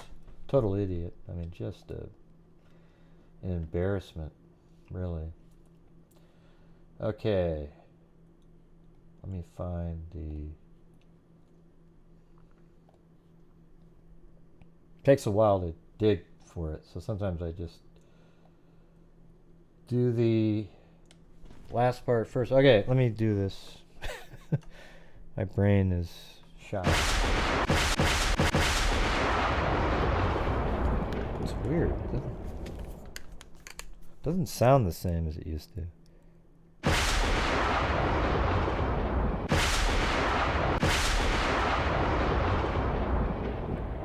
Huh.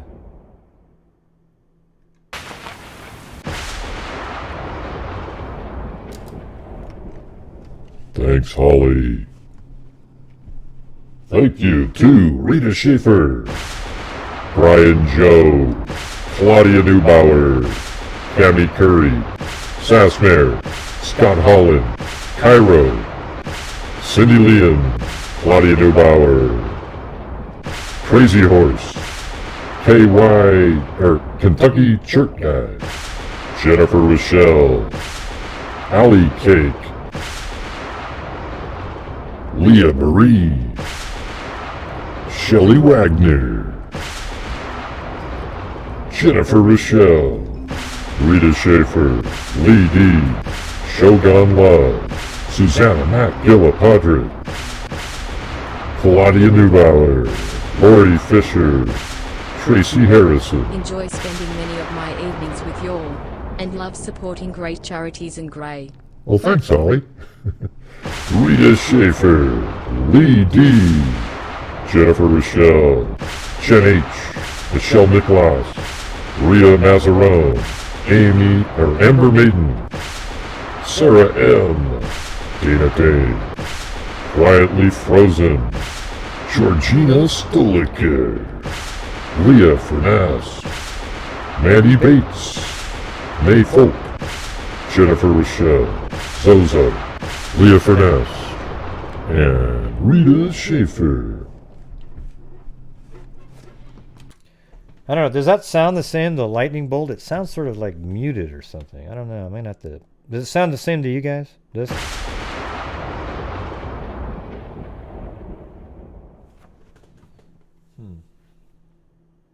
Trying to figure out... Oh, wait, maybe that's it. Let me try it again, hold on. Oh, there we go. Shit. That's what it was. Let me try the other sound effect. No, that still sounds kind of muffled to me. It has sort of a distant sound to it.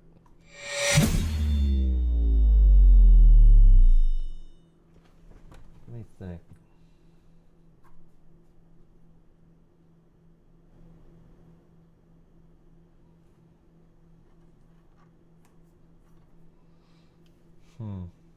Weird.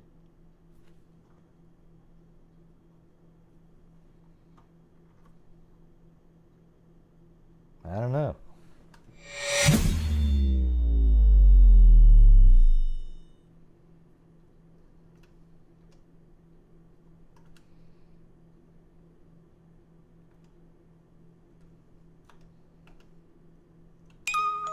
That sounds similar to what it used to sound like. See, that sounds like it's really far away. That's what it sounds like to me, like it's in the distance where it used to be right in my ear.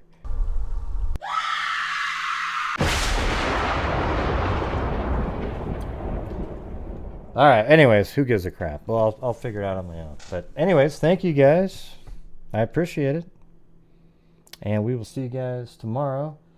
And yeah, well, thank you again very much for all the support, super chats, the just watching the channel. Maybe, you know, try to get people to come over and hang out. I know, I mean, look, you either love me or hate my guts, right?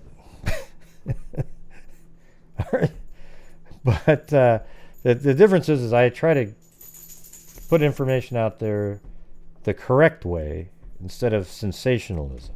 Okay, so that's where I'm different. I know sensationalism is more interesting, or it's not more interesting, it's more exciting. But if you're interested in sensationalism, then there's something wrong with you, because that means it's not real. You're just excited about it.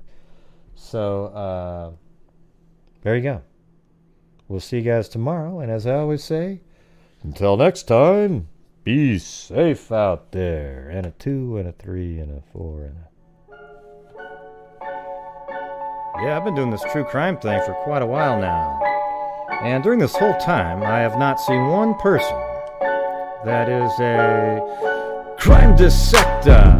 Like projector, I'm a certified human lie detector. Gonna catch ya on a stretcher if you try and play me like an old projector. Crime sector is my nectar. Professor Gray is gonna give another lecture. Crime collector, freak connector, and I'm always gonna be a pup protector. Full deflector, interceptor, millimeter with a specter with a vector on his pector. With all respect, y'all, just remember, I've attempted fucking check ya. I have no agenda, I'm no pretender, and I'll serve it to you straight without the blender. And in the end, I'm gonna send you on a mission to reveal the true offender. Yeah, so I'll just get right back to work. All right, everybody? Talk to you. Hello? Anybody there? Anybody there at all? Hello?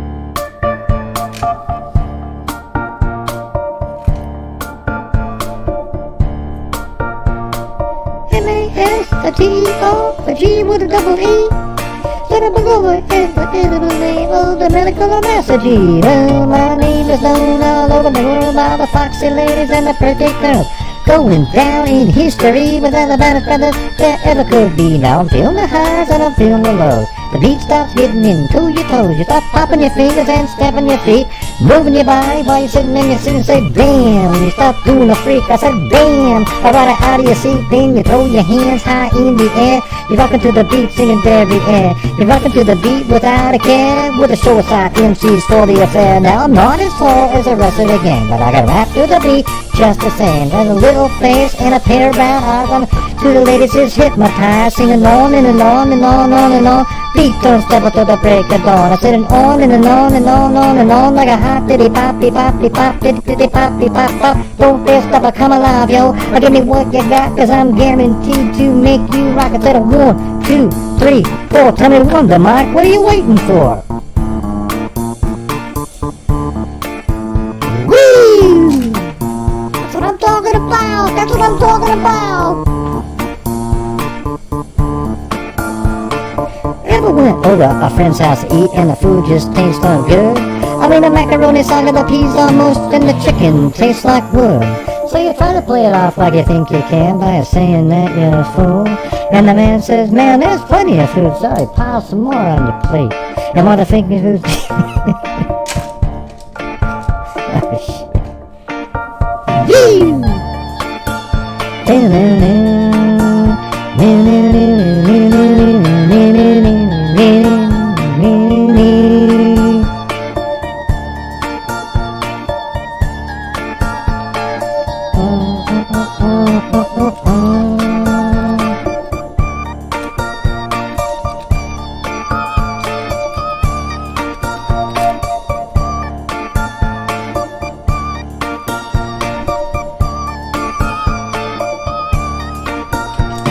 Hip hop, hippity hippity hip hip, a hop and you don't stop, a rockin' to the bang bang the boogie, say up jump the boogie to the rhythm of the boogity beat. Now what you hear is not a test, I'm rapping to the beat. Me, the group, and my friends are gonna try to move your feet. See, I am Lunda Mike, and I like to say hello. To the black, to the white, the red, and the brown, the purple, and yellow. But first, I gotta bang bang. Oh, I can't do that part, how can I do the word? Oh my God, Gray, what happened? I don't know, Mary Lou. Keep going. You got it, Mary Lou. Okay, great, thanks. To the black, to the white, the red, and the brown, the purple, and yellow. But first, I gotta bang bang. Boogie to the boogie, say up, jump the boogie to the bang bang boogie, let's rock. You don't stop, rock a rhythm of the rhythm of the body rock. Well, so far you've heard my voice. Hey, what happened to the music? God darn it, gee, great. Oh, here it is. Okay, here we go.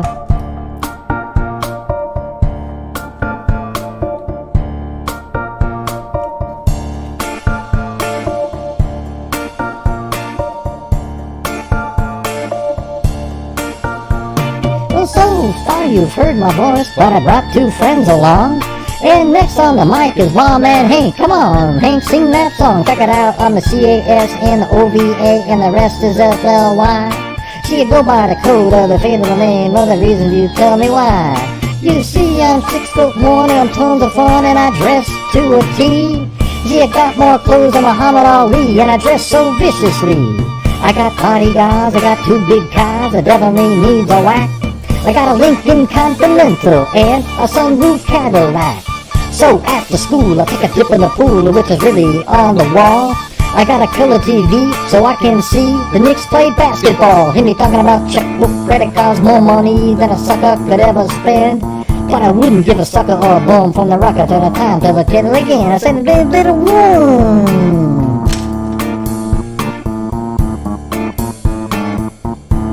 I said, hotel, motel, what you gonna do today?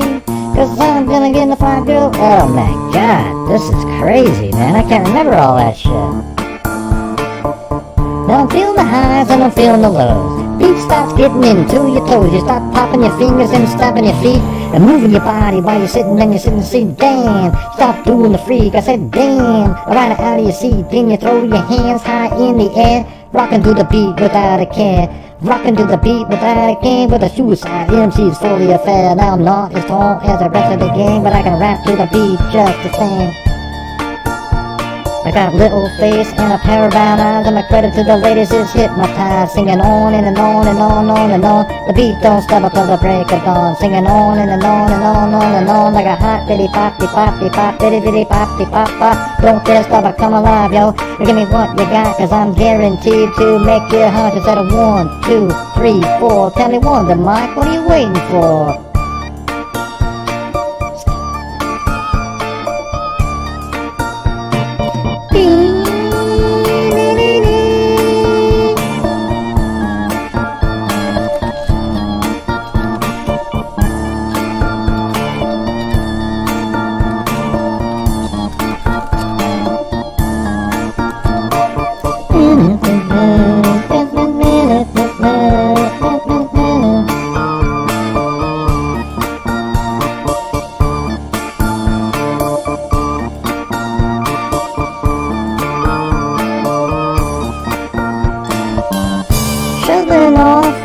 Ocean liner, no one can rock the microphone finer. East Coast, South Carolina, Louisville, and hanging out down finer. Want to China, cause I got a show there. I need my passport, cause I gotta go there.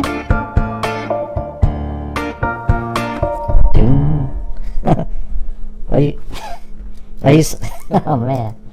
So you saw that? You saw the rap at Crime Con when I did Ice Ice Baby, right? Some guy gave me a beer when I was up on the stage. First drink out of the bottle.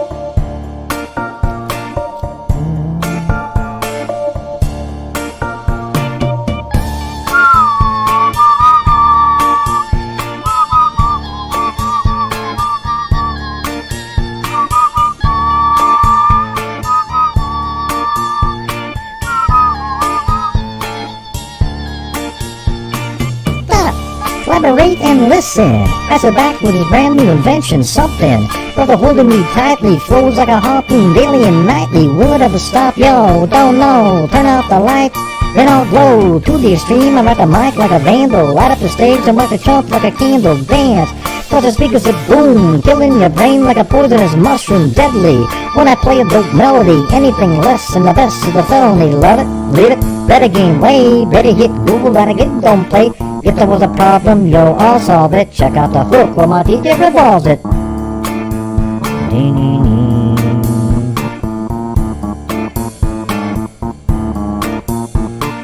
Now that the party is jumping, with the bass kicked in and the Vegas are pumping, quick to the point, cause the point no faking, cooking MCs like a pound of bacon, burning them, ain't quick and nimble, go crazy when I hear the cymbal with a hi-hat, with a souped up tempo, I'm on a roll, time to go solo, rolling, in my 5.0 with my rag top down so my hair can blow, the girl is on standby, waiting just to say hi, did you stop? No, just drove on, kept on, pursuing to the next stop, about to left, I'm headed to the next block. The block was dead, y'all, so I continued to A1A. Detroit Avenue, girls were hot, wearing less than bikinis. Rockman lovers driving Lamborghinis, jealous, cause I'm out getting mine. Shade was a gauge and another was a 9. Gunshots rings out like a bell. I grabbing down all I heard was shells falling on the concrete real fast. Jumped in my car, slammed on the gas. Bumper, avenues packed. Time to get away from the jack, cause Jack police wanna see, you know what I mean. Then I me up, confronted all the dope things. If there was a problem, yo, I'll solve it. Check out the hook when my DJ revolves it. Boom, bum, bum, bum, bum, bum, bum. Boom, bum, bum, bum, bum, bum, bum. Oh, no, no. I don't know what Snowplow Show is. Never heard of it. Now that the party is jumping, with the bass kicked in and the Vegas are pumping, quick to the point, cause the point no faking, cooking MCs like a pound of bacon, burning them, ain't quick and nimble.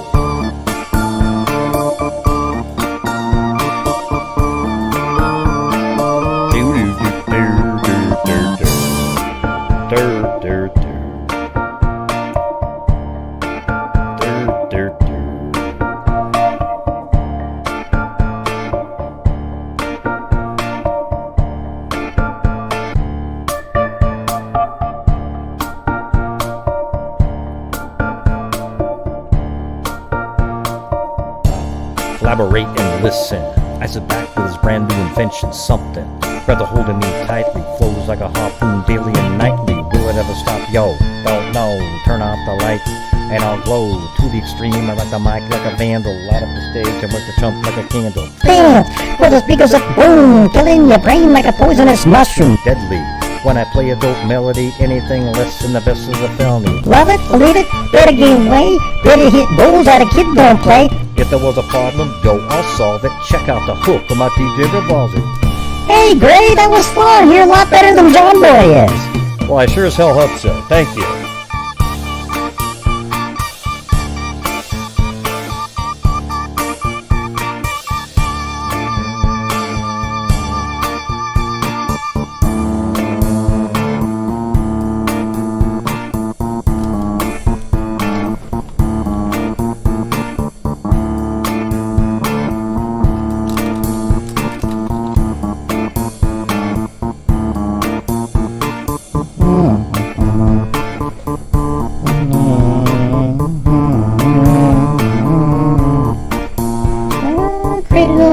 Nobody wants to see Marshall no more, they got shady. I'm Count Liver, what do they got shady? That's what I'll give ya. A little bit of me mixed with some hard liquor, some vodka. Eminem's too hard to do this one. Little bit of me mixed with some hard liquor, some vodka, some such a hot, quicker than a shock. When I get shocked at the hospital, when the doctor's my brain. Yeah, nope, doesn't really work.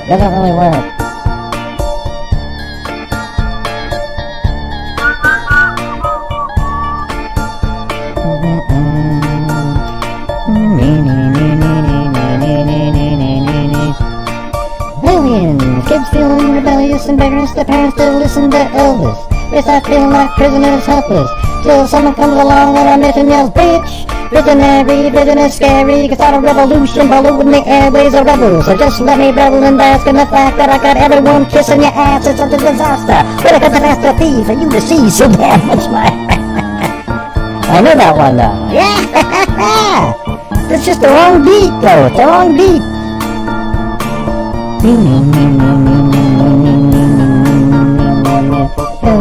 Can feel rebellious, embarrassed, the parents don't listen to elders. They don't feel like prisoners, helpless, or someone comes along on a mission, you'll bitch. A visionary, vision is scary. Start a revolution, polluting the airways of rebels. So just let me revel and bask in the fact that I got everyone kissing my ass. Such a disaster, what a catastrophe for you to see, so that doesn't work. You can almost do it. Yee-hoo!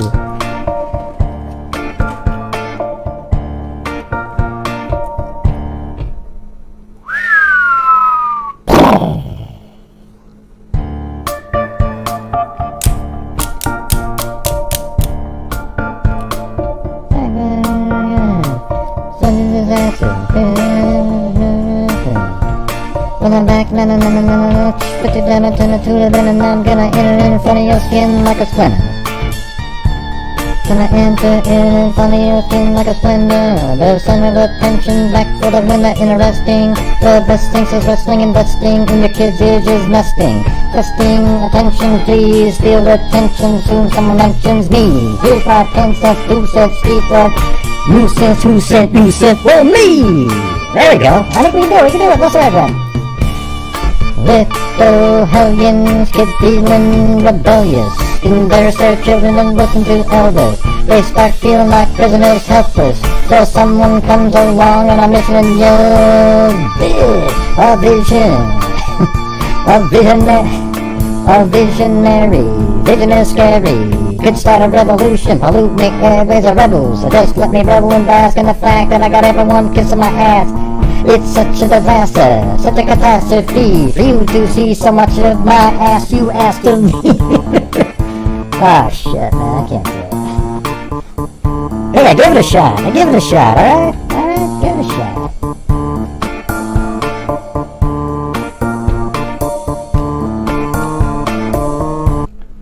Yee-hoo-hoo-hoo! Little hellions, kids feeling rebellious, embarrassed their parents to listen to Elvis. They start feeling like prisoners, helpless, so someone comes along on a mission and yells, bitch! Visionary, vision is scary. They start a revolution, polluting the airways of rebels. So just let me revel and bask in the fact that I got everyone kissing my ass. It's such a disaster, what a catastrophe for you to see so damn much of my ass you asked of me.